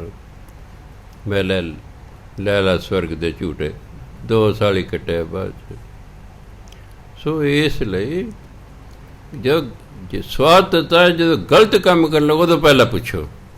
ਉਦੋਂ ਪੁੱਛਦੇ ਨਹੀਂ, ਜਦੋਂ ਫਸ ਜਾਂਦੇ ਨੇ ਫਿਰ ਬਾਬਾ ਯਾਦ ਆ ਜਾਂਦੇ। ਬਾਬਾ ਹੁਣ ਇੱਥੇ ਕੀ ਕਰੇ? ਪਹਿਲੇ ਹੀ ਸਹੀ ਕੰਮ ਕਰੋ। ਹਾਂ ਤੁਸੀਂ ਠੀਕ ਹੋ ਅਤੇ ਤੁਹਾਨੂੰ ਡਾਊਟ 'ਚ ਫੜ ਲਿਆ ਗਿਆ ਹੈ, ਫਿਰ ਤਾਂ ਮੈਂ ਹੁਕਮਨਾਮਾ ਲਵਾਂਗਾ। ਮੈਂ ਕਈਆਂ ਨੂੰ ਕਹਿੰਦਾ ਬਰੀ ਹੋ ਜਾਏਗਾ ਜੀ, ਇਹਦਾ ਕੋਈ ਕਸੂਰ ਨਹੀਂ, ਇਹ ਨਾਲ ਜਾ ਰਿਹਾ ਸੀ, ਫੜ ਲਿਆ ਇਹਨੂੰ, ਹੋ ਜਾ ਬਰੀ ਹੋ ਜਾਂਦੇ ਨਾ। ਹੋ ਮੈਂ ਬਾਈ ਚਾਂਸ ਮੈਂ ਤੁਰਿਆ ਜਾ ਰਿਹਾ, 2-3 ਜਿਹੜੇ ਨੇ ਨਸ਼ਾ ਵੇਚਣ ਮੇਰੇ ਨਾਲ ਰਲ ਜਾਂਦੇ ਨੇ, ਗੱਲਾਂ ਲੱਗ ਕੇ ਤੁਰਿਆ ਰਹੇ, ਗੱਲਾਂ ਕਰੀ ਜਾਂਦੇ ਕਿ ਕੋਈ ਮਗਰ ਸੂਹ ਦੇ ਦਿੰਦਾ ਵੀ ਉਹ ਜਾ ਰਹੇ ਨੇ ਜੀ, ਉਹਨਾਂ ਕੋਲ ਨਸ਼ਾ ਹੈ, ਛਾਪਾ ਪੈ ਜਾਂਦਾ, ਫੜ ਲਿਆ ਉਹਨਾਂ ਨਾਲ, ਮੈਨੂੰ ਵੀ ਫੜ ਲੈਣਾ, ਤੁਸੀਂ ਵੀ ਨਾਲ ਹੀ ਹੋ ਜੀ। ਭਾਵੇਂ ਬਾਅਦ 'ਚ ਮੈਂ ਛੁੱਟ ਜਾ, ਪਰ ਇੱਕ ਵਾਰੀ ਤਾਂ ਪੁਲਿਸ ਮੈਨੂੰ ਫੜ ਕੇ ਲੈ ਰਹੀ ਕਿ ਨਾਲ ਹੋ ਤੁਸੀਂ। ਇਸ ਤਰ੍ਹਾਂ ਕਈ ਵਾਰੀ ਬੇਕਸੂਰੇ ਹੋ ਸਕਦੇ ਨੇ। ਉਹਨਾਂ ਨੂੰ ਉਹਨਾਂ ਲਈ ਪਾਠ ਦੇਣਾ, ਉਹਨਾਂ ਲਈ ਅਰਦਾਸ ਕਰਨਾ, ਉਹਨਾਂ ਲਈ ਅਖੰਡ ਪਾਠ ਕਰਨਾ ਸਾਡਾ ਫਰਜ਼ ਹੈ ਵੀ ਬੇਕਸੂਰੇ ਨੂੰ ਐਵੇਂ ਸਜ਼ਾ ਨਾ ਮਿਲੇ, ਅੱਗੇ ਇਹ ਬੇਇਨਸਾਫੀ ਹੋਵੇ, ਉਹ ਹੋਰ ਗੱਲਾਂ ਹੁੰਦੀਆਂ। ਅਸੀਂ ਕੋਸ਼ਿਸ਼ ਕਰਨੀ ਆਪਣੇ ਵੱਲੋਂ ਕਿ ਸਹੀ ਜੀਵਨ ਜੀਵੀਏ ਤਾਂ ਜੋ ਅਸੀਂ ਜ਼ਿੰਦਗੀ ਦਾ ਬਹੁਤ ਸਾਰਾ ਹਿੱਸਾ ਸੁੱਖ ਨਾਲ ਬਤੀਤ ਕਰ ਸਕੀਏ। ਟੋਟਲ ਸੁਖੀ ਅਸੀਂ ਫਿਰ ਵੀ ਨਹੀਂ ਹੋ ਸਕਦੇ, ਕਿਉਂਕਿ ਆਲੇ ਦੁਆਲੇ ਭੈੜੇ ਲੋਕ ਨੇ। ਕਿੰਨੀ ਕੁ ਦੇਰ ਤੁਸੀਂ ਇਹਨਾਂ ਲੋਕਾਂ ਤੋਂ ਬਚੋਗੇ? ਆਪ ਨਹੀਂ ਕਰੋਗੇ, ਇਹ ਕਰਨਗੇ। ਮੰਨ ਲਓ ਆਪਾਂ ਚੋਰ ਨਹੀਂ ਤੇ ਕੋਈ ਚੋਰ ਆ ਕੇ ਆਪਣੇ ਘਰ ਚੱਕ ਕੇ ਲੈ ਜਾਂਦਾ, ਦੁੱਖ ਤੇ ਹੋਵੇਗਾ ਨਾ। ਜਿੰਨਾ ਚਿਰ ਆਲਾ ਦੁਆਲਾ ਨਹੀਂ ਵਧੀਆ ਹੁੰਦਾ। ਕਬੀਰ ਸਾਹਿਬ ਦੀ ਬਾਣੀ 'ਚ ਹੁੰਦਾ, ਕਬੀਰ ਵੀ ਜਿਹੜਾ ਕਰੇਂਗੇ ਸੋ ਭਰੇਂਗੇ। ਕਬੀਰ ਤੇਰੀ ਝੌਂਪੜੀ ਗਲ ਕਟੀਆਂ ਕੇ ਪਾਸ, ਕरेंगे सो भरेंगे तू क्यों भयो उदास। ਗੁਰੂ ਮਹਾਰਾਜ ਨੇ ਸ਼ਲੋਕ ਪ੍ਰਵਾਨ ਨਹੀਂ ਕੀਤਾ। ਕਹਿੰਦੇ ਇਹ ਕਿਵੇਂ ਹੋ ਸਕਦਾ ਵੀ ਕਿ ਤੁਹਾਡੇ ਗੁਆਂਢ 'ਚ ਗਲ ਵੱਢੇ ਜਾ ਰਹੇ ਨੇ ਹੈ ਅਤੇ ਤੁਸੀਂ ਆਪਾਂ ਨਿਸ਼ਚਿੰਤ ਰਹੋ? ਇਹ ਨਹੀਂ ਹੋ ਸਕਦਾ। ਅਸੀਂ ਸਮਾਜਿਕ ਜੀਵ ਹਾਂ, ਸਾਡੇ ਆਲੇ ਦੁਆਲੇ ਜ਼ੁਲਮ ਹੋ ਰਿਹਾ, ਉਹਦਾ ਸਾਡੇ 'ਤੇ ਅਸਰ ਹੋਏਗਾ ਹੀ ਹੋਏਗਾ। ਅਸੀਂ ਉਸ ਤੋਂ ਨਿਰਲੇਪ ਨਹੀਂ ਰਹਿ ਸਕਦੇ। ਸੋ ਇਹ ਨਹੀਂ ਸੋਚਣਾ ਕਿ ਵਧੀਆ ਅਸੀਂ ਇਨਸਾਨ ਦੇ 100% ਸੁਖੀ ਹੋ ਜਾਵਾਂਗੇ, ਨਾ। ਇਹ ਭੈੜੇ ਲੋਕਾਂ ਕਾਰਨ ਵੀ ਅਸੀਂ ਦੁਖੀ ਹੋ ਸਕਦੇ ਹਾਂ, ਪਰ ਅਸੀਂ ਕੋਸ਼ਿਸ਼ ਕਰਨੀ ਹੈ ਆਪਣੇ ਵੱਲੋਂ ਠੀਕ ਰਹਿਣ ਦੀ। ਬਾਣੀ ਸਾਨੂੰ ਦਿਨ ਰਾਤ ਆਹੀ ਕੁਝ ਸਮਝਾਉਂਦੀ ਰਹਿੰਦੀ। ਸੋ ਗੁਰੂ ਮਹਾਰਾਜ ਕਹਿੰਦੇ,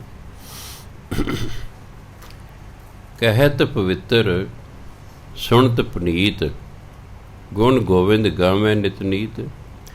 ਜਿਹੜੇ ਪਰਮਾਤਮਾ ਦੇ ਗੁਣ ਦਿਨ ਰਾਤ ਗਾਉਂਦੇ, ਨਿਤ ਨੀਤ ਹਮੇਸ਼ਾ, ਜਿਹੜੇ ਹਮੇਸ਼ਾ ਪਰਮਾਤਮਾ ਦੇ ਗੁਣ ਗਾਉਂਦੇ ਰਹਿੰਦੇ ਨੇ। ਕਹਿਤ ਪਵਿੱਤਰ, ਜਿਹੜੇ ਪਰਮਾਤਮਾ ਦੇ ਗੁਣਾਂ ਦਾ ਉਚਾਰਨ ਕਰਦੇ ਨੇ ਉਹ ਵੀ ਪਵਿੱਤਰ। ਸੁਣਤ ਪੁਨੀਤ, ਜਿਹੜੇ ਗੁਣਾਂ ਨੂੰ ਸੁਣਦੇ ਨੇ ਉਹ ਵੀ ਪਵਿੱਤਰ। ਭਾਵ ਜਿਹੜਾ ਬਾਣੀ ਪੜ੍ਹ ਰਿਹਾ ਉਹ ਵੀ ਪਵਿੱਤਰ, ਜਿਹੜਾ ਬਾਣੀ ਸੁਣ ਰਿਹਾ ਉਹ ਵੀ ਪਵਿੱਤਰ, ਜਿਹੜਾ ਨਾਮ ਜਪ ਰਿਹਾ ਉਹ ਵੀ ਪਵਿੱਤਰ, ਜਿਹੜਾ ਸੁਣ ਰਿਹਾ ਉਹ ਵੀ ਪਵਿੱਤਰ। ਇਸ ਲਈ ਕਿ ਦਿਨ ਰਾਤ ਪਰਮਾਤਮਾ ਦੇ ਗੁਣ ਗਾਉਣੇ ਚਾਹੀਦੇ ਹਨ। ਕਹੋ ਨਾਨਕ ਜਾ ਕੋ ਹੋ ਕਿਰਪਾਲ, ਤਿਸ ਜਨ ਕੀ ਸਾ ਪੂਰਨ ਕਾਲ। ਗੁਰੂ ਮਹਾਰਾਜ ਕਹਿੰਦੇ ਜਿਸ 'ਤੇ ਪਰਮਾਤਮਾ ਕਿਰਪਾਲੂ ਹੋ ਜਾਂਦਾ ਨਾ, ਤਿਸ ਜਨ ਕੀ ਸਾ ਪੂਰਨ ਕਾਲ। ਉਸ ਵਿਅਕਤੀ ਜਿੰਨੀ ਘਾਲਣਾ ਕਰ ਲਈ ਹੈ ਉਹ ਪ੍ਰਵਾਨ ਹੋ ਜਾਂਦੀ ਪਰਮਾਤਮਾ ਦਾ, ਉਹਦੀ ਘਾਲਣਾ ਸਫਲੀ ਹੋ ਜਾਂਦੀ ਹੈ। ਇੱਕ ਬੜੀ ਵੱਡੀ ਤਸੱਲੀ ਗੁਰਬਾਣੀ ਦਿੱਤੀ ਹੋਈ ਹੈ, ਇੱਕ ਤਿਲ ਨਹੀਂ ਭੰਨੈ ਘਾਲੈ। ਜੋ ਵੀ ਤੁਸੀਂ ਨਾਮ ਜਪਣ ਦੀ, ਬਾਣੀ ਪੜ੍ਹਨ ਦੀ ਘਾਲਣਾ ਘਾਲੀ, ਸਮਾਜ ਦੀ ਸੇਵਾ ਕਰਨ ਦੀ ਘਾਲਣਾ ਘਾਲੀ, ਪਰਮਾਤਮਾ 'ਚ ਇੱਕ ਤਿਲ ਮਾਤਰ ਵੀ ਖਰਾਬ ਨਹੀਂ ਜਾਣ ਦਿੰਦਾ, ਉਹਦਾ ਫਲ ਦਿੰਦਾ। ਇੱਕ ਵਾਰ ਵੀ ਤੁਸੀਂ ਵਾਹਿਗੁਰੂ ਕਹਿ ਦਿੱਤਾ, ਪਰਮਾਤਮਾ ਉਹਦਾ ਵੀ ਫਲ ਦੇਵੇਗਾ। ਮੈਨੇ ਜ਼ਿੰਦਗੀ 'ਚ ਇੱਕ ਵਾਰ ਹੀ ਕਿਹਾ ਵਾਹਿਗੁਰੂ। ਕਬੀਰ ਸਾਹਿਬ ਤਾਂ ਬਹੁਤ ਜ਼ਿਆਦਾ ਹੀ ਮਹਾਨਤਾ ਦਿੰਦੇ। ਕਬੀਰ ਸੁਪਨੇ ਹੂੰ ਬਰੜਾਏ ਕਹਿ, ਮੁਖ ਤੇ ਨਿਕਸੈ ਰਾਮ, ਤਾਕੇ ਪਾਕੀ ਪਾ ਨਹੀਂ ਮੇਰੇ ਤਨ ਕੋ ਚਾਮ। ਜਿਹੜੇ ਸੁਪਨੇ ਆਪਣੇ ਸੁਪਨੇ ਘਬਰਾ ਜਾਂਦੇ, ਘਬਰਾ ਬਰੜਾਉਂਦੇ ਆ, ਮੂੰਹ ਰਾਮ ਨਿਕਲ ਗਿਆ ਹੈ। ਕਹਿੰਦੇ ਸੁਪਨੇ 'ਚ ਬਰੜਾ ਕੇ ਮੂੰਹ ਰਾਮ ਨਿਕਲੇ ਨਾ, ਕਹਿੰਦੇ ਮੈਂ ਆਪਣੇ ਤਨ ਦੀ ਚਮੜੀ ਲਾ ਕੇ ਉਹਦੇ ਪੈਰ ਦੀ ਜੁੱਤੀ ਬਣਨ ਲਈ ਤਿਆਰ ਹਾਂ। ਇੰਨੀ ਮਹਾਨਤਾ ਦਿੱਤੀ ਨਾਮ ਜਪਣ ਨੂੰ। ਇਹ ਬੰਦੇ ਨੂੰ ਪਤਾ ਕਦੋਂ ਸੋਝੀ ਆਵੇਗੀ। ਦੇਖੋ ਕਦੇ ਜਪਿਆ ਨਹੀਂ, ਸੁਪਨਾ ਆਇਆ, ਉਹ 'ਚ ਬਰੜਾ ਕੇ ਮੂੰਹ ਰਾਮ ਨਿਕਲਿਆ, ਕਿ ਤਾਂ ਵੀ ਕਹਿੰਦੇ ਮੈਂ ਆਪਣੇ ਸਰੀਰ ਦੀ ਚਮੜੀ ਲਾ ਕੇ ਉਸ ਬੰਦੇ ਦੇ ਪੈਰ ਦੀ ਜੁੱਤੀ ਬਣਨ ਲਈ ਤਿਆਰ ਹਾਂ। ਇੰਨੀ ਮਹਿਮਾ ਨਾਮ ਦੀ ਹੈ। ਇੱਕ ਵਾਰੀ ਇੱਕ ਕੋਹੜੀ ਆ ਗਿਆ ਕਬੀਰ ਸਾਹਿਬ ਦੇ ਬੂਹੇ ਵੀ ਚਲੋ ਸਾਧੂ ਮਹਾਤਮਾ ਠੀਕ ਕਰ ਦਿੰਦਾ। ਕਬੀਰ ਸਾਹਿਬ ਘਰ ਨਹੀਂ ਸਨ। ਮਾਈ ਰੋਈ ਕਹਿੰਦੇ ਭਾਈ ਤੂੰ ਕਿਵੇਂ ਆਏ? ਕਿਹਾ ਜੀ ਮੈਨੂੰ ਹੋ ਗਿਆ ਕੋਹੜ, ਅਤੇ ਮੈਨੂੰ ਕਿਸੇ ਨੇ ਕਿਹਾ ਵੀ ਕਬੀਰ ਸਾਹਿਬ ਜੇ ਠੀਕ ਕਰ ਸਕਦੇ ਨੇ ਤੁਸੀਂ ਚਲੇ ਜਾਓ। ਕਹਿੰਦੇ ਪਏ ਉਹਨਾਂ ਦਾ ਕੋਈ ਪਤਾ ਨਹੀਂ ਕਿੱਦੇ ਆਉਣ, ਚੱਲ ਮੈਂ ਹੀ ਠੀਕ ਕਰ ਦਿੰਦੀ ਹਾਂ। ਮਾਈ ਲੋਈ ਨੇ ਉਹਨੂੰ ਕਿਹਾ ਬੋਲ ਰਾਮ, ਉਹਨੇ ਕਿਹਾ ਰਾਮ। ਫਿਰ ਕਦੀ ਬੋਲ ਰਾਮ, ਉਹਨੇ ਕਿਹਾ ਰਾਮ। ਕਹਿੰਦੇ ਫਿਰ ਬੋਲ ਰਾਮ। ਉਹਨੇ ਕਿਹਾ ਰਾਮ। ਉਹ ਐ 9/9 ਹੋ ਗਿਆ। ਕਹਿੰਦੇ ਹੁਣ ਤੂੰ ਜਾ ਸਕਦਾ। ਜਾਂਦਾ ਕਹਿ ਧੰਨ ਕਬੀਰ, ਧੰਨ ਕਬੀਰ, ਧੰਨ ਕਬੀਰ ਕਰਦਾ ਜਾਂਦਾ। ਅੱਗੋਂ ਕੁਦਰਤ ਕਬੀਰ ਸਾਹਿਬ ਟੱਕਰ ਗਏ। ਉਹਨੇ ਵੇਖਿਆ ਨਹੀਂ ਸੀ ਕਬੀਰ ਸਾਹਿਬ ਨੂੰ। ਕਬੀਰ ਸਾਹਿਬ ਕਹਿੰਦੇ ਭਾਈ ਕੀ ਗੱਲ ਹੈ, ਕੋਈ ਧੰਨ ਕਬੀਰ ਕਰਨ? ਕਹਿੰਦਾ ਮੈਂ ਐਂ ਗਿਆ ਸੀ, ਮੈਨੂੰ ਹੋ ਗਿਆ ਸੀ ਕੋੜ, ਅਤੇ ਕਬੀਰ ਸਾਹਿਬ ਘਰ ਨਹੀਂ ਸਨ। ਉਹਨਾਂ ਦੀ ਘਰ ਵਾਲੀ ਕਹਿੰਦੇ ਮੈਂ ਹੀ ਤੈਨੂੰ ਠੀਕ ਕਰ ਦੇ। ਕਹਿੰਦੇ ਫਿਰ ਉਹਨੇ ਕੀ ਕੀਤਾ?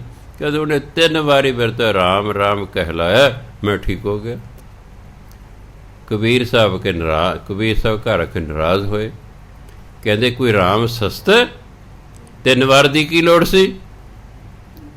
ਤੂੰ ਕੋਈ ਘੱਟ ਹੈ? ਤੂੰ ਕੋਈ ਘੱਟ ਹੈ? ਮਾਈ ਲੋਈ ਘੱਟ ਨਹੀਂ ਸੀ। ਮਾਈ ਲੋਈ ਕਈ ਵਾਰੀ ਸੌਦਾ ਬਜ਼ਾਰੋਂ ਲੈਣ ਜਾਂਦੇ ਸੀ। ਇੱਕ ਸੇਠ ਜਿਹੜਾ ਸੀ ਉਹ ਭੈੜੀ ਨਿਗਾਹ ਨਾਲ ਤੱਕਦਾ ਸੀ। ਉਹਨੂੰ ਰੋਕ ਕੇ ਕਹਿਣਾ ਮੈਂ ਤੈਨੂੰ ਇੰਨੇ ਪੈਸੇ ਦਿਆਂਗਾ, ਇੱਕ ਰਾਤ ਮੇਰੇ ਨਾਲ ਰਹਿ। ਉਹਨੇ ਕੁਛ ਨਹੀਂ ਕਰਨਾ, ਤੁਰ ਜਾਣਾ। ਇੱਕ ਵਾਰੀ ਕੀ ਹੈ, ਪਤਾ ਲੱਗੇ ਬਹੁਤ ਸਾਰੇ ਸਾਧੂ ਆ ਰਹੇ ਕਬੀਰ ਸਾਹਿਬ ਦੇ ਘਰ। ਉੱਧਰੋਂ ਪੈ ਰਿਹਾ ਮੀਂਹ, ਅਤੇ ਮਾਈ ਲੋਈ ਕਹਿੰਦੀ ਹੁਣ ਪੈਸਾ ਤਾਂ ਘਰ 'ਚ ਹੈ ਨਹੀਂ।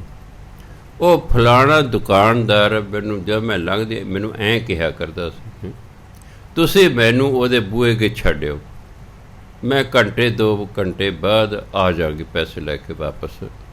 ਦੇਖੋ ਧਿਆਨ ਦੇਣਾ। ਕਬੀਰ ਸਾਹਿਬ ਨੂੰ ਪਤਾ ਸੀ ਮੇਰੀ ਘਰ ਵਾਲੀ ਕਿੱਥੇ ਤੱਕ ਪਹੁੰਚ ਚੁੱਕੀ ਹੈ। ਉਹਨਾਂ ਉਸ ਨੂੰ ਚਿੱਕੜ ਸੀ ਰਾਹ 'ਚ, ਕਬੀਰ ਸਾਹਿਬ ਨੇ ਮੋਢੇ 'ਤੇ ਬਿਠਾ ਲਿਆ ਘਰ ਵਾਲੇ ਨੂੰ, ਮੋਢੇ ਬਿਠਾ ਲਿਆ। ਕੋਈ ਕੜੀ ਨਹੀਂ ਦੋਨਾਂ 'ਤੇ ਡਿੱਗੀ। ਮੀਂਹ ਪੈਂਦੇ ਦੇ ਵਿੱਚ ਉਹ ਲੈ ਗਿਆ, ਉਹ ਤੇ ਬੂਹੇ ਕੇ ਜਾ ਕੇ ਉਤਾਰਤੀ। ਉਹ ਕਹਿੰਦੀ ਆ ਮੈਂ ਆਪੇ ਜਾਵਾਂ। ਜਦੋਂ ਸੇਠ ਨੇ ਵੇਖਿਆ ਵੀ ਬਾਹਰ ਇੰਨਾ ਮੀਂਹ ਪੈਂਦਾ, ਇਹ ਸੁੱਕੀ ਕਿਵੇਂ ਆ ਗਈ ਹੈ?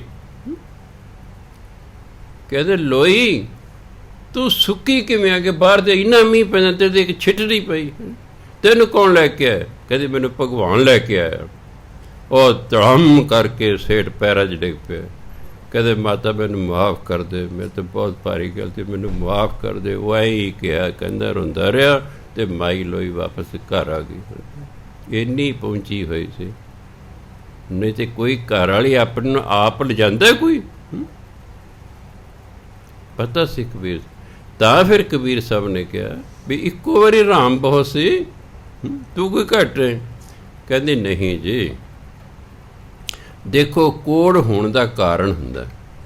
ਇੱਕ ਵਾਰੀ ਰਾਮ ਕਹਿ ਕੇ ਜਿਹੜਾ ਕੋੜ ਦਾ ਕਾਰਨ ਸੀ ਨਾ, ਉਹ ਮੈਂ ਦੂਰ ਕੀਤਾ। ਦੂਜੀ ਵਾਰੀ ਰਾਮ ਕਹਿਲਾ ਕੇ ਮੈਂ ਕੋੜ ਦੂਰ ਕੀਤਾ। ਤੀਜੀ ਵਾਰੀ ਰਾਮ ਕਹਿਲਾ ਕੇ ਉਹਨੂੰ ਗੁਰਮੰਤਰ ਦਿੱਤਾ, ਜਾ ਹੁਣ ਰਾਮ ਰਾਮ ਕਰਦਾ ਰਹੇ। ਇਸ ਲਈ ਚਲੋ ਕਹਿੰਦੇ ਫਿਰ ਠੀਕ ਹੈ। ਨਹੀਂ ਤੇ ਕਹਿੰਦੀ ਇੱਕ ਵਾਰੀ ਬਹੁਤ ਤੇਰੇ ਮੂੰਹ ਦਾ। ਇਸ ਲਈ ਲੋਈ ਵੀ ਘੱਟ ਨਹੀਂ ਸੀ ਕੋਈ। ਤਾਂ ਹੀ ਉਹਨੇ ਕਿਹਾ ਨਾ ਮੈਨੂੰ ਲੈ ਚੱਲੋ। ਅਤੇ ਉਹਨਾਂ ਨੂੰ ਵੀ ਪਤਾ ਸੀ ਇਹ ਤਾਂ ਇੰਨੀ ਉੱਚੀ ਹੈ, ਇਹ ਕਿਵੇਂ ਇਸ ਤਰ੍ਹਾਂ ਹੋ ਸਕਦਾ ਹੈ। ਸੋ ਇਸ ਲਈ ਕਹਿੰਦੇ ਰਾਮ ਤੇ ਇੱਕ ਵਾਰੀ ਬਹੁਤ ਹੈ, ਇਹ 3 ਵਾਰ ਦੀ ਕੀ ਲੋੜ ਹੈ? ਇੰਨੀ ਤਾਕਤ ਹੈ ਸ਼ਬਦ ਦੇ ਵਿੱਚ। ਸਾਡੇ ਤਾਂ ਜਪ ਹੀ ਨਹੀਂ ਹੁੰਦਾ। ਇਹ ਨਾਮ 'ਚ ਇੰਨੀਆਂ ਸ਼ਕਤੀਆਂ ਨੇ। ਨਾਮ ਤੇ ਵੱਡਿਆਂ ਨੂੰ ਝੁਕਾ ਦਿੰਦਾ ਹੈ। ਸਾਧੂਆਂ ਕੋਲ ਕੀ ਦਾ ਨਾਮ ਹੁੰਦਾ ਨਾ, ਰਾਜੇ ਮਹਾਰਾਜਾ ਆ ਕੇ ਮੱਥੇ ਟੇਕਦੇ ਨੇ। ਉਹ ਸਰੀਰਾਂ ਨੂੰ ਨਹੀਂ ਟੇਕਦੇ, ਸਾਧੂ ਦੇ ਅੰਦਰ ਜੋ ਨਾਮ ਹੈ, ਨਾਮ ਉਹਨੂੰ ਟੇਕਦੇ। ਨਾਮ 'ਚ ਇੰਨੀ ਤਾਕਤ ਹੈ। ਸਾਧੂ ਰਾਜੇ ਤੋਂ ਵੀ ਉੱਪਰ ਹੁੰਦਾ ਹੈ। ਸਾਧੂ ਹੋਵੇ ਸਹੀ, ਜਿਸ ਨੂੰ ਆ ਕੇ ਰਾਜੇ ਮੱਥਾ ਟੇਕਦੇ, ਫਿਰ ਰਾਜ ਤੋਂ ਉੱਪਰ ਹੀ ਹੋਇਆ ਨਾ। ਸਾਧੂ ਕਿਸੇ ਵੀ ਰਾਜੇ ਨੇ ਕਦੇ ਇਹ ਕੰਮ ਕਰਨਾ, ਉਹ ਕਹਿੰਦੇ ਸਤ ਬਚਨ, ਕਦੇ ਨਾ ਨਹੀਂ ਕਰੇਗਾ, ਨਾ ਨਹੀਂ ਕਰੇ। ਇੰਨਾ ਸਤਿਕਾਰ ਹੈ। ਅਸੀਂ ਸਭ ਕੁਝ ਪੜ੍ਹਦੇ ਹਾਂ, ਸੁਣਦੇ ਹਾਂ, ਸਾਧੂ ਨੂੰ ਵੇਖਦੇ ਹਾਂ। ਮੈਂ ਲਾਹੌਰ ਸਾਹਿਬ ਇੱਕ ਵਾਰੀ ਬੈਠਾ, ਰਾਜਾ ਨਰਿੰਦਰ ਸਿੰਘ ਨਾਭੇ ਦਾ, ਉਹ ਮਿਨਿਸਟਰ ਬਣ ਗਿਆ। ਉਹ ਮਿਲਣ ਆਇਆ, ਮੈਂ ਖੁਦ ਹੀ ਬੈਠੇ ਮਹਾਂਪੁਰਖਾਂ ਦੇ ਕੋਲ ਹੀ। ਚਲੋ ਆ ਕੇ ਕਹਿੰਦਾ ਮਹਾਰਾਜ ਜੀ ਵੀ ਮੈਂ ਮਿਨਿਸਟਰ ਬਣ ਗਿਆ, ਕੋਈ ਸੇਵਾ ਦੱਸੋ। ਕਹਿੰਦੇ ਰੋਟੀਆਂ ਦੇ ਪੁੱਲ ਤੋਂ ਲੈ ਕੇ ਡੇਰੇ ਤੱਕ ਸੜਕ ਪੱਕੀ ਕਰ ਦੇ। ਇਹ ਵਿੱਚ ਬਹੁਤ ਥਾਵਾਂ 'ਤੇ ਟੁੱਟ ਗਈ ਕਿ ਸਤਬਚਨ ਜੀ। ਮੈਂ ਹਰ ਐਤਵਾਰ ਜਾਇਆ ਕਰਦਾ ਸੀ, ਮੈਂ ਅਗਲੇ ਐਤਵਾਰ ਜਾ ਰਿਹਾ ਸਕੂਟਰ 'ਤੇ, ਦੇਖ ਤੜਾ ਤੜ ਮਸ਼ੀਨਾਂ ਲੱਗੀਆਂ ਹੋਈਆਂ ਨੇ, ਸੜਕ ਬਣ ਰਹੀ ਹੈ। ਸਾਧੂ ਦਾ ਇੰਨਾ ਸਤਿਕਾਰ ਹੈ। ਹੁਣ ਅਸੀਂ ਆਪਣਾ ਸਤਿਕਾਰ ਆਪ ਹੀ ਖਰਾਬ ਕਰ ਲਈ ਤੇ ਫਿਰ ਉਸ ਕਿਸੇ ਦਾ ਕੀ ਕਸੂਰ ਹੈ? ਇਹਦਾ ਕੀ ਕਸੂਰ ਹੈ? ਸਾਧੂ ਕੋਲੇ ਨਾਮ ਹੁੰਦਾ, ਐਕਚੁਅਲੀ ਨਾਮ ਦਾ ਸਤਿਕਾਰ ਹੈ। ਤੁਸੀਂ ਬਾਣੀ ਪੜ੍ਹੋ, ਨਾਮ ਜਪੋ, ਇਹਨੇ ਤੁਹਾਡਾ ਸਤਿਕਾਰ ਕਰਾਉਣਾ ਹੀ ਕਰਾਉਣਾ ਹੈ। ਨਾਮ ਬਾਣੀ ਤੁਹਾਡਾ ਸਤਿਕਾਰ ਕਰਾਉਣਾ ਹੀ ਕਰਾਉਣਾ ਹੈ। ਤੁਸੀਂ ਹੈਰਾਨ ਹੋ ਕਿ ਮੈਂ 18 ਸਾਲ ਘਨੌਰ ਰਿਹਾ, ਪਿਛਲੇ 2-3 ਸਾਲਾਂ 'ਚ ਆ ਕੇ ਨਾ ਜਦ ਮੈਂ ਸਕੂਲੇ ਆਉਣਾ, ਜਿਹੜੇ ਮੇਰੇ ਨਾਲ ਟੀਚਰ ਲੇਡੀ ਟੀਚਰ ਨੇ ਨਾ, ਉਹਨਾਂ ਮੇਰੇ ਕੋਲ ਆ ਕੇ ਆਪਣਾ ਸਿਰ ਨੀਵਾਂ ਕਰਨਾ ਵੀ ਸਾਡੇ ਸਿਰ 'ਤੇ ਹੱਥ ਰੱਖ ਦਿਓ। ਮੈਂ ਬੀਬਾ ਮੈਂ ਕੋਈ ਸੰਤ ਮਹਾਤਮਾ ਨਹੀਂ ਹੈਗਾ, ਨਹੀਂ ਕਹਿੰਦੇ ਬਸ ਸਾਡੇ ਸਿਰ 'ਤੇ ਹੱਥ ਰੱਖਿਆ ਕਰੋ, ਨਹੀਂ ਤਾਂ ਪਹਿਲਾਂ ਸਤਿ ਸ੍ਰੀ ਅਕਾਲ ਜੀ ਭੈਣ ਜੀ, ਸਤਿ ਸ੍ਰੀ ਅਕਾਲ ਨਾ, ਕਹਿੰਦੇ ਸਾਡੇ ਸਿਰ 'ਤੇ ਹੱਥ ਰੱਖਿਆ ਕਰੋ। ਨਾਮ ਬਾਣੀ ਹੈ ਨਾ। ਮੈਂ ਹੈਰਾਨ ਹੋਣਾ, ਮੈਂ ਯਾਰ ਵੀ ਇਹਨਾਂ ਦੇ ਨਾਲ ਹੀ ਲੱਗਾ, ਕਿੰਨੇ ਸਾਲਾਂ ਤੋਂ ਇਕੱਠੇ ਚੱਲਦੇ ਆ, ਹੁਣ ਕੀ ਹੋ ਗਿਆ? ਉਹੀ ਬੀਬੀਆਂ ਨੇ। ਤਾਂ ਫਿਰ ਮੈਂ ਦੇਖਿਆ ਵੀ ਹਾਂ ਇਹ ਸਭ ਨਾਮ ਦੀ ਕਿਰਪਾ ਹੈ, ਇਹ ਨਾਮ ਸਤਿਕਾਰ ਕਰਾਉਂਦਾ ਹੈ। ਤਾਂ ਮੈਂ ਰੋਜ਼ ਰੋਜ਼ ਸੰਗਤ ਨੂੰ ਕਹਿੰਦਾ ਭਾਈ ਬਾਣੀ ਪੜ੍ਹੋ, ਨਾਮ ਜਪੋ। ਹਾਂ ਚਲੋ ਸਾਨੂੰ ਸਤਿਕਾਰ ਦੇ ਭੁੱਖੇ ਨਹੀਂ ਹੋਣ ਦੀ ਲੋੜ ਕੋਈ ਵੀ ਹਾਂ ਜੀ ਮੇਰੇ ਲੋਕ ਸਤਿਕਾਰ ਕਰੇ, ਮੈਨੂੰ ਨਮਸਕਾਰਾ ਕਰਨ, ਨਹੀਂ, ਇਹ ਮਨ 'ਚ ਨਹੀਂ ਰੱਖਣਾ। ਆਪਣਾ ਫਰਜ਼ ਸਮਝ ਕੇ ਕਿ ਪਰਮਾਤਮਾ ਨੇ ਸਾਨੂੰ ਮਨੁੱਖਾ ਜੀਵਨ ਦਿੱਤਾ, ਇਹ ਭਜਨ ਬੰਦਗੀ ਲਈ ਦਿੱਤਾ ਹੋਇਆ, ਅਸੀਂ ਆਪਣਾ ਸਮਾਂ ਵਿਅਰਥ ਨਾ ਗਵਾਈਏ। ਦੇਖੋ ਹੁਣ ਤੁਸੀਂ ਤੰਦਰੁਸਤ ਹੋ, ਮੈਂ ਦੋਨੋਂ ਤਜਰਬੇ ਕਰਕੇ ਵੇਖ ਲਏ। ਢਿੱਲਾ ਮੱਠਾ ਬੰਦਾ ਹੁੰਦਾ ਕਿ ਬੁਢਾਪੇ ਜਾ ਕੇ, ਅਤੇ ਜਵਾਨੀ ਤੰਦਰੁਸਤ ਹੁੰਦਾ ਕਿ ਨਹੀਂ? ਜਿੰਨੀ ਸ਼ਕਤੀ ਨਾਮ ਜਪਣ ਦੀ ਜਵਾਨੀ 'ਚ ਹੁੰਦੀ ਹੈ, ਉਨੀ ਬੁਢਾਪੇ 'ਚ ਨਹੀਂ ਰਹਿੰਦੀ। ਜੀ ਕਰਦਾ ਵੀ ਵੱਧ ਤੋਂ ਵੱਧ ਨਾਮ ਜਪੀਏ, ਪਰ ਨਹੀਂ, ਉਹ ਸਰੀਰ 'ਚ ਉਨੀ ਸੱਤੇ ਹੀ ਨਹੀਂ ਰਹਿੰਦੀ। ਉਹ ਸੱਤੇ ਨਹੀਂ, ਕਦੇ ਬਹਿ ਕੇ, ਕਦੇ ਲੇਟ ਕੇ ਕਰ ਲਿਆ, ਕਦੇ ਢੋਲ ਲਾ ਕੇ ਕਰ ਲਿਆ। ਜਵਾਨੀ 'ਚ ਕਈ ਘੰਟੇ ਚੌਂਕੜੀ ਭਰ ਕੇ ਬੈਠੇ ਰਹਿਣਾ, ਫਰਕ ਹੈ। ਫਿਰ ਪਛਤਾਉਣਾ ਪੈਂਦਾ ਵੀ ਹਾਂ ਜੀ ਜਵਾਨੀ ਵੇਲੇ ਕੀਤਾ ਨਾ, ਹੁਣ ਹੁੰਦਾ ਨਹੀਂ ਹੈ। ਸੋ ਇਸ ਲਈ ਜਿੰਨਾ ਚਿਰ ਸਰੀਰ ਤੰਦਰੁਸਤ ਹੈਗਾ, ਸਾਡਾ ਫਰਜ਼ ਜਿੰਨਾ ਵੀ ਸਮਾਂ ਮਿਲੇ, ਸਮਾਂ ਵਿਅਰਥ ਨਹੀਂ ਗਿਆਉਣਾ। ਸਮਾਂ ਬੜਾ ਕੀਮਤੀ ਹੁੰਦੇ, ਇਹਨੂੰ ਬੜਾ ਕੀਮਤੀ ਗਿਣਿਆ ਗਿਆ ਹੈ, ਇਹ ਵਿਅਰਥ ਨਹੀਂ ਗਾਉਣਾ ਹੈ। ਭਜਨ ਬੰਦਗੀ ਕਰਨੀ ਹੈ, ਠੀਕ ਹੈ। ਅਸੀਂ ਸੰਸਾਰਕ ਆਪਣੇ ਕੰਮ ਧੰਦੇ ਆਪਣੀ ਡਿਊਟੀਆਂ ਦੇਣੀਆਂ, ਉਹ ਵੀ ਤਨਦੇਹੀ ਨਾਲ ਦੇਣੀ ਹੈ, ਨਹੀਂ ਤਾਂ ਲੋਕ ਕਹਿਣਗੇ ਹਾਂਜੀ ਉਂਝ ਰਾਮ ਰਾਮ ਕਰਦੇ, ਡਿਊਟੀ ਦਿੰਦੇ ਨਹੀਂ ਹੈਗੇ। ਡਿਊਟੀ ਵੀ ਦੇਣੀ ਤਾਂ ਹੀ ਇੱਜ਼ਤ ਹੋਵੇਗੀ ਨਾ।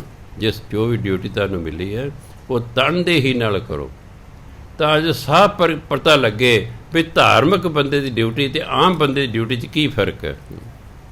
ਜੋ ਉਹ ਵੀ ਉਹੇ ਜੀ, ਉਹ ਵੀ ਲੇਟ ਫੇਟ ਜਾ ਰਿਹਾ, ਪਹਿਲਾਂ ਆ ਰਿਹਾ, ਫਰਲੋ 'ਤੇ ਹੈ, ਬਸ ਐਵੇਂ ਠੂੰ ਠੱਪ ਜੀ ਕਰਦਾ, ਨਹੀਂ ਗੱਲ ਬਣਦੀ। ਅਗਲਾ ਕਦੇ ਐਵੇਂ ਗੁੱਟ ਕੇ ਚੱਕੀ ਫਿਰਦੇ ਨੇ, ਹੈਣ ਤਾਂ ਸਾਡੇ ਤੋਂ ਵੀ ਘਟੀਆ। ਤੁਹਾਡੀ ਲਾਈਫ ਸਟਾਈਲ ਜਿਹੜਾ ਹੈ ਦੂਜੇ ਨੂੰ ਪ੍ਰਤੱਖ ਅੱਡ ਦਿਖਾਈ ਦੇਣਾ ਚਾਹੀਦਾ ਵੀ ਹਾਂ ਵਾਕਈ ਯਾਰ ਧਾਰਮਿਕ ਬੰਦੇ ਇਸ ਸੰਸਾਰੀ ਬੰਦਿਆਂ ਤੋਂ ਗ੍ਰੇਟ ਹੁੰਦੇ ਨੇ। ਸੋ ਗੁਰੂ ਮਹਾਰਾਜ ਕਿਰਪਾ ਕਰਨ। ਗੁਰੂ ਮਹਾਰਾਜ ਕਹਿੰਦੇ ਕੋ ਨਾਨਕ ਜਾ ਕੋ ਹੋ ਕਿਰਪਾਲ, ਤਿਸ ਜਨ ਕੀ ਸਭ ਪੂਰਨ ਕਾਲ। ਜਿਸ 'ਤੇ ਪਰਮਾਤਮਾ ਦਿਆਲੂ ਹੋ ਜਾਣਾ, ਉਹਦੀ ਘਾਲਣਾ ਜਿਹੜੀ ਹੈ ਉਹ ਸਫਲੀ ਹੋ ਜਾਂਦੀ, ਉਹਨੂੰ ਫਲ ਲੱਗ ਜਾਂਦਾ। ਗੌੜੀ ਗੁਆਰੇਰੀ ਮਹਿਲਾ ਪੰਜਵਾਂ। ਬੰਧਨ ਤੋੜ ਬੁਲਾਵੈ ਰਾਮ, ਮਨ ਮੈਂ ਲਾਗੈ ਸਾਚ ਧਿਆਨ। ਮਿਟੈ ਕਲੇਸ਼ ਸੁਖੀ ਹੋਏ ਰਹੀਐ, ਐਸਾ ਦਾਤਾ ਸਤਿਗੁਰ ਕਹੀਐ। ਗੁਰੂ ਦਾਤਾ ਹੈ, ਗੁਰੂ ਕੋਲੇ ਦਾਤਾ ਹੁੰਦੀਆਂ। ਹਰ ਬ੍ਰਹਮ ਗਿਆਨੀ ਦਾਤਾ ਹੁੰਦਾ ਹੈ। ਉਹ ਤਾਂ ਦਾਤਾ ਇੱਕੋ ਹੀ ਗਿਣਿਆ ਗਿਆ, ਦੱਦਾ ਦਾਤਾ ਏਕ ਹੈ, ਇੱਕ ਪਰਮਾਤਮਾ ਹੀ ਦਾਤਾ ਹੈ। ਪਰ ਬ੍ਰਹਮ ਗਿਆਨੀ ਆ ਪਰਮੇਸ਼ਰ, ਬ੍ਰਹਮ ਗਿਆਨੀ ਅਤੇ ਪਰਮਾਤਮਾ 'ਚ ਕੋਈ ਫਰਕ ਨਹੀਂ ਰਹਿੰਦਾ, ਇਸ ਲਈ ਬ੍ਰਹਮ ਗਿਆਨੀ ਵੀ ਦਾਤਾ ਹੁੰਦਾ ਹੈ। ਅਤੇ ਗੁਰੂ ਵੀ ਬ੍ਰਹਮ ਗਿਆਨੀ ਨੂੰ ਬਣਨਾ ਚਾਹੀਦਾ, ਉਂਝ ਨਹੀਂ ਬਣਨਾ ਚਾਹੀਦਾ। ਰਿੱਧੀਆਂ ਸਿੱਧੀਆਂ ਜਿਹੜੇ ਨੇ ਬ੍ਰਹਮ ਗਿਆਨੀ ਨਹੀਂ ਬਣਨਾ ਚਾਹੀਦਾ। ਨਹੀਂ ਤਾਂ ਪਤਾ ਕੀ ਹੁੰਦਾ, ਆਮ ਮਨੁੱਖ ਹੁੰਦਾ ਉਹ, ਉਸ ਤੋਂ ਗਲਤੀ ਹੋ ਸਕਦੀ ਹੈ। ਜਿੰਨਾ ਚਿਰ ਸਾਨੂੰ ਬ੍ਰਹਮ ਗਿਆਨ ਨਹੀਂ ਹੋਇਆ, ਸਾਡੇ ਤੋਂ ਕੋਈ ਵੀ ਗਲਤੀ ਜ਼ਿੰਦਗੀ 'ਚ ਹੋ ਸਕਦੀ ਹੈ। ਬ੍ਰਹਮ ਗਿਆਨੀ ਤੋਂ ਕਦੇ ਗਲਤੀ ਨਹੀਂ ਹੁੰਦੀ। ਕਿਉਂ? ਉਹਦੇ ਕਾਮ, ਕ੍ਰੋਧ, ਲੋਭ, ਮੋਹ, ਹੰਕਾਰ ਸਭ ਉਸਦੇ ਅੰਡਰ ਹੋ ਜਾਂਦੇ ਨੇ। ਹੁਣ ਤੇ ਇਹ ਸਾਡੇ 'ਤੇ ਰਾਜ ਕਰਦੇ। ਕਿਸੇ ਕਾਮ ਰਾਜ ਕਰੇ, ਕਿਸੇ ਕ੍ਰੋਧ, ਕਿਸੇ ਲੋਭ। ਜਦੋਂ ਕ੍ਰੋਧ ਚੜ੍ਹਦਾ, ਕਿਸੇ ਨੂੰ ਅੱਗਾ ਪਿੱਛਾ ਨਹੀਂ ਵੇਖਦਾ। ਇਹਦੇ ਵਿੱਚ ਕ੍ਰੋਧ ਦੇ ਅਧੀਨ ਹੋ ਗਿਆ, ਉਹ ਗੁਲਾਮ ਹੋ ਗਿਆ ਕ੍ਰੋਧ ਦਾ। ਕਾਮ ਜੋ ਚੜ੍ਹਦਾ ਤਾਂ ਸਾਰਾ ਜੋ ਸੋਝੀ ਮਾਰੀ ਜਾਂਦੀ ਹੈ ਬੰਦੇ ਦੀ, ਉਹਨੂੰ ਪਤਾ ਹੀ ਲੱਗਦਾ ਕਿ ਮੈਂ ਕੀ ਕਰਨ ਲੱਗਾ ਹਾਂ। ਅਸੀਂ ਅਜੇ ਇਹਨਾਂ ਦੇ ਅਧੀਨ ਹਾਂ। ਬ੍ਰਹਮ ਗਿਆਨ ਹੋ ਜਾਣ ਤੋਂ ਬਾਅਦ ਇਹ ਬ੍ਰਹਮ ਗਿਆਨ ਦੇ ਅਧੀਨ ਹੋ ਜਾਂਦੇ ਹਨ। ਇਸ ਲਈ ਬ੍ਰਹਮ ਗਿਆਨੀ ਤੋਂ ਕਦੇ ਕੋਈ ਗਲਤੀ ਨਹੀਂ ਹੁੰਦੀ, ਉਹ ਰੱਬ ਰੂਪ ਹੋ ਜਾਂਦਾ ਹੈ। ਇਸ ਲਈ ਗੁਰੂ ਬ੍ਰਹਮ ਗਿਆਨੀ ਹੁੰਦੇ ਨੇ। ਜੇ ਵਾਕਈ ਗੁਰੂ ਹੋਣ ਤਾਂ ਗੁਰੂ ਮਹਾਰਾਜ ਫਿਰ ਕੀ ਕਰਦੇ ਨੇ? ਬੰਧਨ ਤੋੜ ਬੁਲਾਵੇ ਰਾਮ। ਉਹ ਮੋਹ ਮਾਇਆ ਦੇ ਬੰਧਨ ਤੋੜ ਕੇ ਸਾਡੇ ਰਾਮ ਰਾਮ ਕਹਿਲਾਉਂਦਾ ਹੈ, ਵਾਹਿਗੁਰੂ ਵਾਹਿਗੁਰੂ ਕਹਿਲਾਉਂਦਾ ਹੈ ਗੁਰੂ। ਮਨ ਮੈਂ ਲਾਗੈ ਸਾਚ ਧਿਆਨ। ਫਿਰ ਮਨ 'ਚ ਪਰਮਾਤਮਾ ਨਾਲ ਬਿਰਤੀ ਜੁੜਦੀ ਹੈ, ਉਹ ਧਿਆਨ ਲੱਗਦਾ ਹੈ। ਮਿਟਾਏ ਕਲੇਸ਼ ਸੁਖੀ ਹੋਏ ਰਹੀਏ। ਜਦੋਂ ਪਰਮਾਤਮਾ ਦਾ ਨਾਮ ਜਪਿਆ, ਬੰਧਨ ਟੁੱਟ ਗਏ, ਪਰਮਾਤਮਾ ਧਿਆਨ ਲੱਗਣ ਲੱਗ ਪਿਆ। ਮਿਟਾਏ ਕਲੇਸ਼ ਸੁਖੀ ਹੋਏ ਰਹੀਏ। ਸਾਰੇ ਕਲਾ ਕਲੇਸ਼ ਖਤਮ ਹੋ ਜਾਂਦੇ ਨੇ, ਮਨੁੱਖ ਸੁਖੀ ਹੋ ਜਾਂਦਾ ਹੈ। ਐਸਾ ਦਾਤਾ ਸਤਿਗੁਰ ਕਹੀਏ। ਇਹੋ ਜਿਹੇ ਦਾਤੇ ਨੂੰ ਗੁਰੂ ਕਿਹਾ ਜਾਂਦਾ ਹੈ, ਜਿਹੜੇ ਸਾਡੇ ਬੰਧਨ ਤੋੜਦੇ, ਸਾਡੇ ਦਾ ਨਾਮ ਜਪਾਵੇ। ਸੋ ਸੁਖ ਦਾਤਾ ਜੇ ਨਾਮ ਜਪਾਵੇ।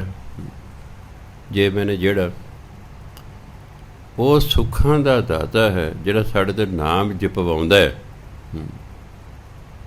ਕਰ ਕਿਰਪਾ ਤਿਸ ਸੰਗ ਮਿਲਾਵੇ। ਪਰਮਾਤਮਾ ਕਿਰਪਾ ਕਰਕੇ ਉਸ ਸੁਖਦਾਤੇ ਨਾਲ ਸਾਡਾ ਮੇਲ ਕਰਾਉਂਦਾ ਹੈ, ਜਿਹੜਾ ਨਾਮ ਜਪਾਉਂਦਾ ਹੈ। ਕਿਉਂਕਿ ਉਹਨੇ ਆਪ ਨੰਮਿਆ ਨਾਮ ਜਪਿਆ ਹੁੰਦਾ, ਉਹ ਸੁੱਖਾਂ ਦਾ ਦਾਤਾ ਹੁੰਦਾ ਹੈ। ਉਹ ਫਿਰ ਦੂਜਾ ਤਾਂ ਨਾਮ ਜਪਾਉਂਦਾ ਵੀ ਦੇਖੋ, ਉਹਨੂੰ ਪਤਾ ਲੱਗਦਾ ਕਿ ਮੈਂ ਪਹਿਲਾਂ ਕੀ ਸੀ ਅਤੇ ਨਾਮ ਜਪ ਜਾ ਕੇ ਮੈਂ ਕੀ ਹੋ ਗਿਆ। ਉਹਨੂੰ ਆਪਣੀ ਜ਼ਿੰਦਗੀ ਦਾ ਆਪ ਪਤਾ, ਫਰਕ ਲੱਗਦਾ। ਦੂਜੇ ਨਹੀਂ ਪਤਾ ਹੁੰਦਾ। ਮੰਨ ਲਓ ਅੱਜ ਮੈਂ ਇੱਥੇ ਹਾਂ, 2 ਸਾਲਾਂ ਨੂੰ ਕਿਤੇ ਹੋਰ ਹਾਂ, 4 ਸਾਲਾਂ ਨੂੰ ਕਿਤੇ ਹੋਰ ਹਾਂ, ਕਿਸੇ ਨੂੰ ਕੀ ਪਤਾ ਕੀ ਹੈ ਕੀ ਨਹੀਂ। ਅਗਰ ਬੰਦਾ ਇੱਕੋ ਥਾਂ 'ਤੇ ਹੋਵੇ, ਫਿਰ ਪਤਾ ਲੱਗਦਾ ਵੀ ਕੀ ਪਰਿਵਰਤਨ ਆ ਰਿਹਾ ਹੈ। ਜੇ ਮੈਂ ਤੁਹਾਨੂੰ ਹੁਣੇ ਸੁਣਾਇਆ, ਇੱਕੋ ਥਾਂ 'ਤੇ 18 ਸਾਲ ਰਿਹਾ ਮੈਂ, ਤਾਂ ਮੈਨੂੰ ਪਤਾ ਲੱਗਾ ਵੀ ਯਾਰ ਕੀ ਪਰਿਵਰਤਨ ਆ ਗਿਆ। ਜਿਹੜਾ ਨਾਮ ਜਪ ਜਪ ਕੇ ਆਪ ਸੁਖੀ ਹੋ ਜਾਂਦਾ ਹੈ, ਉਹਦੀ ਇੱਛਾ ਹੁੰਦੀ ਹੈ ਕਿ ਦੂਜੇ ਵੀ ਨਾਮ ਜਪਣ 'ਤੇ ਸੁਖੀ ਹੋਣ। ਉਹਦੀ ਇੱਛਾ ਹੁੰਦੀ ਹੈ। ਆਮ ਲੋਕਾਂ ਦੀ ਇੱਛਾ ਆਪ ਸੁਖੀ ਹੋ ਰਹਿਣ ਦੇ ਨੂੰ ਦੁਖੀ। ਸਮਾਨੋਂ ਪੈਸੇ ਡਿੱਗਦੇ ਨੇ ਵੀ ਮੈਂ ਤੁਹਾਡੇ ਘਰ ਪਾਈ ਜਾਵਾਂ। ਮਨੁੱਖੀ ਈਰਖਾ ਵੱਧਦੀ ਹੈ। ਉਹ ਨਹੀਂ ਚਾਹੁੰਦਾ ਕਿ ਦੂਜੇ ਵੀ ਸੁਖੀ ਹੋਣ। ਪਰ ਨਾਮ ਜਪਣ ਵਾਲਾ ਜਦੋਂ ਇਸ ਅਵਸਥਾ 'ਤੇ ਪਹੁੰਚ ਜਾਂਦਾ, ਨਾਮ ਜਪਦਾ ਜਪਦਾ ਜਪਦਾ ਉਹ ਸੁਖੀ ਹੋ ਗਿਆ ਹੈ, ਉਹਦੀ ਇੱਛਾ ਹੁੰਦੀ ਹੈ ਯਾਰ ਇਹ ਦੂਜੇ ਵੀ ਨਾਮ ਜਪਣ, ਸੁਖੀ ਹੋਣ। ਉਹ ਚਾਹੁੰਦਾ ਇਹ ਵੀ ਸੁਖੀ ਹੋਣਗੇ ਤਾਂ ਹੀ ਮੈਂ ਸੁਖੀ ਰਹਿ ਸਕਦਾ। ਇੱਕ ਅਮੀਰ ਹੈ, ਬਾਕੀ ਆਲੇ ਦੁਆਲੇ ਗਰੀਬ ਨੇ, ਨਹੀਂ ਤੁਹਾਨੂੰ ਅਮੀਰੀ ਦਾ ਸਵਾਦ ਆਵੇਗਾ। ਆਲੇ ਦੁਆਲੇ ਗਰੀਬੀ ਹੈ। ਲੈ ਮੈਂ ਦਾਅਵੇ ਨਾ ਕਰਨਾ, ਤੁਸੀਂ ਕੋਠੀ ਪਾਈ ਹੈ, ਤੁਹਾਡੇ ਨਾਲ ਇੱਕ ਭਈਆ ਆ ਕੇ ਝੌਂਪੜੀ ਪਾ ਲੇ ਕੋਠੀ ਦੇ ਨਾਲ, ਤੁਹਾਨੂੰ ਕੀ ਮਹਿਸੂਸ ਵੀ ਕਿੱਥੇ ਯਾਰ ਸ਼ੋਈ ਸਾਰੀ ਖਰਾਬ ਤੇ ਮੇਰੀ ਕੋਠੀ ਦੀ ਹੋਏਗਾ ਕਿ ਨਹੀਂ। ਹਾਲਾਂਕਿ ਤੁਸੀਂ ਉਹਨਾਂ ਖੱਬੇ ਸੱਜੇ ਭਈਏ ਰਹਿੰਦੇ ਵਿੱਚ ਤੁਹਾਡੀ ਇਹ ਕਲਾਸ ਕੋਠੀ ਹੈ, ਠੀਕ ਹੈ, ਤੁਸੀਂ ਉਹਨਾਂ ਤੋਂ ਅਮੀਰ ਹੋ, ਪਰ ਇਸ ਦੇ ਬਾਵਜੂਦ ਤੁਸੀਂ ਸੁਖੀ ਨਹੀਂ ਰਹਿ ਸਕਦੇ ਕਿ ਕਿੱਥੇ ਯਾਰ ਇਹਨਾਂ ਨੇ ਆ ਕੇ ਮੇਰੀ ਕੋਠੀ ਦੀ ਸ਼ੋਅ ਹੀ ਖਰਾਬ ਕਰਤੀ ਹੋਏਗਾ ਕਿ ਨਹੀਂ। ਉਹਨਾਂ ਨੂੰ ਹੈਗਾ ਹਾਏ ਹੋਏ ਸਾਡੀ ਝੌਂਪੜੀ ਇਹਨਾਂ ਦੀ ਕਿੰਨੀ, ਉਹ ਦੋਨੇ ਨਹੀਂ ਸੁਖੀ ਰਹਿ ਸਕਦੇ। ਆਮ ਤੌਰ ਤੁਸੀਂ ਦੇਖਿਆ ਹੋਣਾ ਵੀ ਇੱਕੋ ਪ੍ਰਕਾਰ ਦੇ ਲੋਕ ਇੱਕੋ ਪਾਸੇ ਰਹਿੰਦੇ ਨੇ। ਕਈ ਕਹਿੰਦੇ ਜੀ ਹਰੀਜਨ ਪਿੰਡ ਤੋਂ ਬਾਹਰ ਰਹਿੰਦੇ ਨੇ, ਫਲਾਣਾ ਰਹਿੰਦਾ। ਮੈਂ ਨਹੀਂ ਯਾਰ, ਉਹ ਕੁਝ ਹੱਦ 'ਤੇ ਇਹ ਵੀ ਠੀਕ ਹੈ, ਉਹ ਆਪਣੇ ਬਰਾਬਰ ਦਿਆਂ 'ਚ ਰਹਿੰਦੇ ਨੇ। ਹੁਣ ਉਹਨਾਂ ਦੇ ਮਨੋਂ ਹਾਏ ਨਹੀਂ ਨਿਕਲਦਾ। ਲੈ ਮੈਂ ਦਾਅਵੇ ਨਾਲ ਕਹਿਣਾ, ਅਗਰ ਉਹਨਾਂ ਵਿੱਚੋਂ ਇੱਕ ਵਧੀਆ ਘਰ ਪਾ ਲਏ, ਦੂਜੇ ਫਿਰ ਸੜਨ ਲੱਗ ਜਾਣਗੇ। ਬਰਾਬਰ ਦਿਆਂ 'ਚ ਰਹਿ ਕੇ ਹੀ ਤੁਸੀਂ ਸੁਖੀ ਰਹਿ ਸਕਦੇ ਹੋ। ਮੰਨ ਲਓ ਬਾਕੀ ਸਾਰੇ ਅਮੀਰ ਨੇ, 2 ਘਰ ਗਰੀਬ ਆ ਕੇ ਵਿੱਚ ਵਸ ਗਏ, ਲੋਕਾਂ ਨੇ ਵਰਤਣੇ ਹੀ ਨਹੀਂ ਉਹਨਾਂ ਨਾਲ, ਵਰਤਣੇ ਹੀ ਨਹੀਂ। ਬਾਲ ਵਾਲੀ ਪਿੰਡ ਸਾਡਾ ਬੜਾ ਵੱਡਾ ਸੀ, ਪਾਕਿਸਤਾਨ ਤੋਂ ਆ ਕੇ ਸਾਨੂੰ ਉੱਥੇ ਜ਼ਮੀਨ ਮਿਲ ਗਈ। ਅਸੀਂ 2 ਹੀ ਘਰ ਫਰੂਜ਼ੀਆਂ ਦੇ ਸੀ, ਬਾਕੀ ਸਾਰੇ ਲੋਕਲ ਸਨ। ਉਹ ਸਾਨੂੰ ਫਰੂਜੀਏ ਕਹਿੰਦੇ ਸੀ, ਰਫੂਜੀ ਨਹੀਂ ਸੀ ਬੋਲਦੇ। ਵੈਸੇ ਬਹੁਤ ਅੱਛੇ ਲੋਕ ਸਨ, ਸਾਡਾ ਬਹੁਤ ਵਧੀਆ ਵਰਤਦੇ ਸਨ, ਮੈਂ ਐਵੇਂ ਕਹਾਂ। ਪਰ ਸਾਡਾ ਤਾਇਆ ਕਹਿੰਦਾ ਮੇਰੇ ਪਿਤਾ ਨੂੰ ਵੀ ਖਜ਼ਾਨ ਸਿਆ, ਆਪਾਂ ਇੱਥੇ 2 ਹੀ ਘਰ ਆ ਰਫੂਜ਼ੀਆਂ ਦੇ, ਇਹਨਾਂ ਦੇ ਆਪਣੀ ਲੜਕੀਆਂ ਸਾਡੇ ਬੱਚੇ ਵਿਆਹਣੀਆਂ ਹੀ ਨਹੀਂ ਹੈਗੀਆਂ, ਇਹ ਤਾਂ ਫਰੂਜੀਏ ਨੇ, ਤੇ ਫਿਰ ਆਪਾਂ ਕਿੱਥੇ ਵਿਆਹਾਂਗੇ? ਤੇ 30-40 ਕਿਲੋਮੀਟਰ ਜੇ ਰਫੂਜੀ ਹੋਰ ਕੋਈ ਨਹੀਂ ਹੈ, ਸਾਰੇ ਲੋਕਲ ਹੀ ਲੋਕਲ ਨੇ।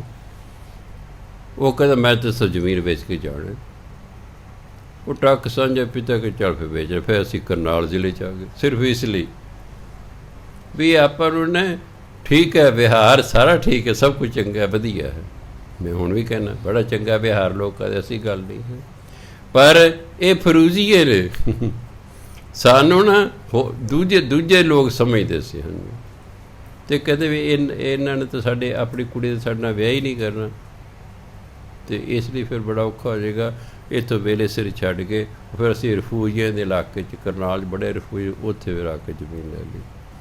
ਸੋ ਮੈਂ ਕਹਿਣ ਦਾ ਮਤਲਬ ਵੀ ਐ ਨਹੀਂ ਫੀਲ ਕਰਨਾ ਚਾਹੀਦਾ ਵੀ ਇਹ ਜੀ ਪਿੰਡ ਤੋਂ ਬਾਹਰ ਅੱਡ ਲੜਦੇ ਨਹੀਂ, ਉਹ ਆਪਣੇ ਥਾਂ 'ਤੇ ਸਗੋਂ ਸੁਖੀ ਨੇ। ਅਗਰ ਉਹ ਵਿੱਚ ਆ ਕੇ ਰਹਿਣਗੇ ਉਹ ਦੁਖੀ ਹੋਣਗੇ।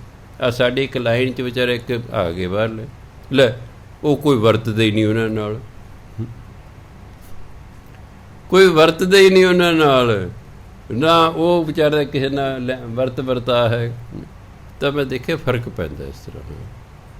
ਸੋ ਇਸ ਲਈ ਗੁਰੂ ਮਹਾਰਾਜ ਕਹਿੰਦੇ ਸੋ ਸੁਖ ਦਾਤਾ ਜੇ ਨਾਮ ਜਪਾਵੇ, ਕਰ ਕਿਰਪਾ ਤਿਸ ਸੰਗ ਮਿਲਾਵੇ। ਪਰਮਾਤਮਾ ਫਿਰ ਸਾਨੂੰ ਉਸ ਨਾਮ ਜਪਾਉਣ ਦੇ ਨਾਲ ਮਿਲਾਉਂਦਾ ਹੈ।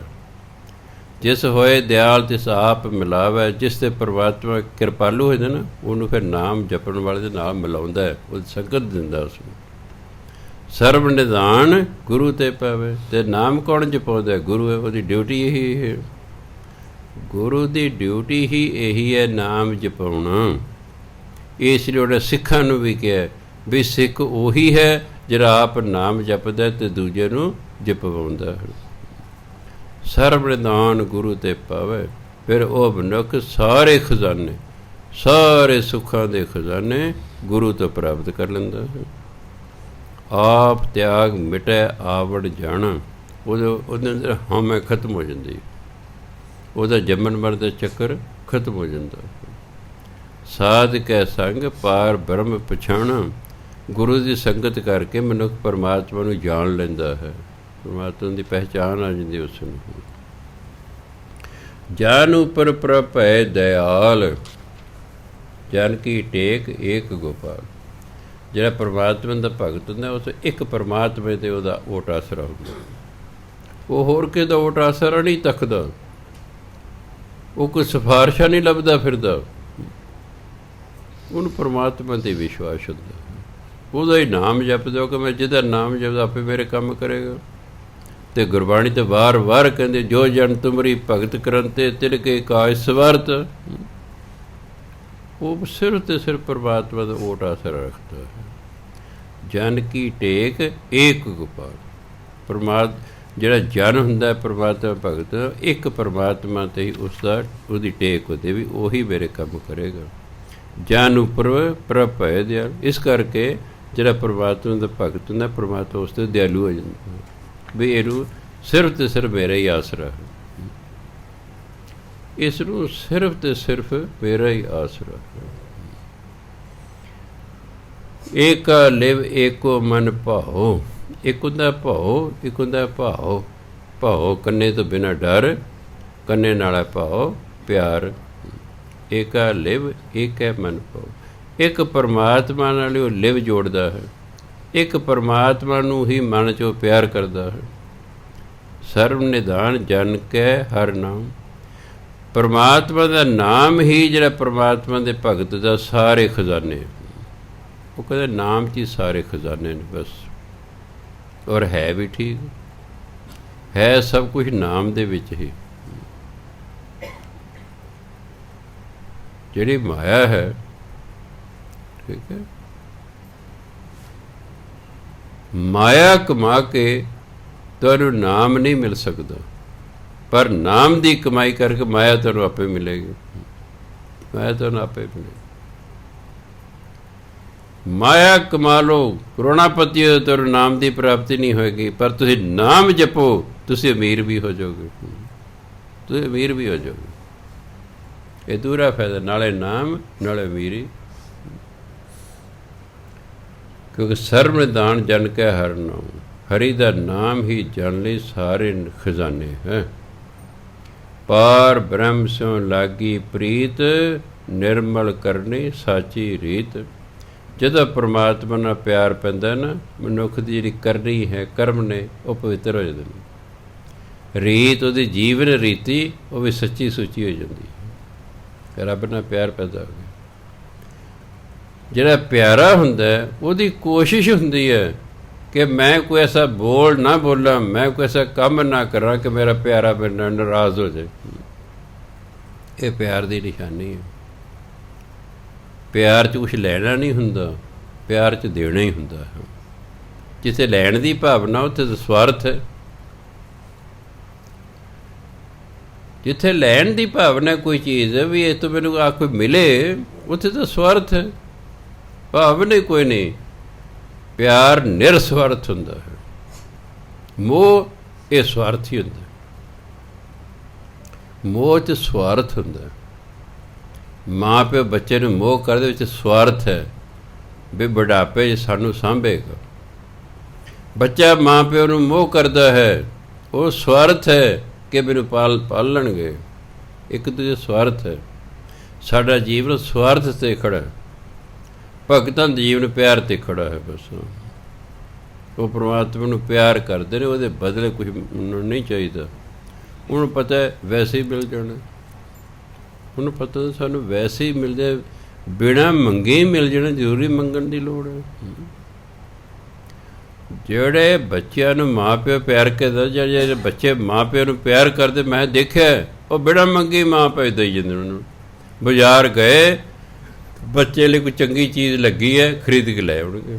ਤੁਹਾਡਾ ਤਾਂ ਸਿੱਧਾ ਤਜਰਬਾ, ਮੈਂ ਤੁਹਾਨੂੰ ਵੇਖਦਾ ਰਹਿੰਦਾ ਹੁਣ, ਹੈ ਨਾ, ਵੀ ਯਾਰ ਆ ਵੀ ਲੈ ਚੱਲੀਏ, ਆ ਵੀ ਲੈ ਚੱਲੀਏ। ਹਾਲੇ ਬੱਚੇ ਨੇ ਮੰਗੀ ਨਹੀਂ, ਪਰ ਤੁਸੀਂ ਖੁਸ਼ੀ ਨਾਲ ਹੀ ਲੈ ਆਓ, ਕਿਉਂਕਿ ਪਿਆਰ ਹੈ।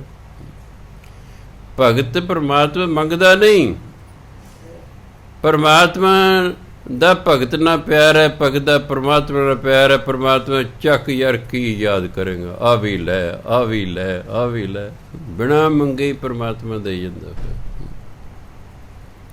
ਭਗਤ ਰਦਾਸ ਰੋਜ਼ 5 ਮੋਹਰਾਂ ਪਰਮਾਤਮਾ ਸਾਧੂ ਦੇ ਰੂਹ ਦੇ ਕਦਾ ਉਹ ਵਰਤੀ ਨਾਲੇ 'ਚ ਰੱਖੀ ਗਏ। ਫਿਰ ਇੱਕ ਦਿਨ ਆਕਾਸ਼ਬਾਣੀ ਹੋਈ, ਭਗਤ ਜੀ ਇਹ ਮੋਹਰਾਂ ਮੈਂ ਇਸ ਲਈ ਰੱਖਦਾ ਕਿ ਤੁਸੀਂ ਧਰਮਸ਼ਾਲਾ ਬਣਾਵੋ, ਸਵੇਰੇ ਸ਼ਾਮੀ ਸਤਸੰਗ ਕਰਿਆ ਕਰੋ, ਲੰਗਰ ਲਾਓ, ਸੰਗਤ ਜਿਹੜੀ ਆਵੇਗੀ, ਇਸ ਲਈ ਤੁਹਾਨੂੰ ਮਾਇਆ ਦਿੱਤੀ ਹੈ, ਬਣਾਓ ਵਧੀਆ ਮਕਾਨ।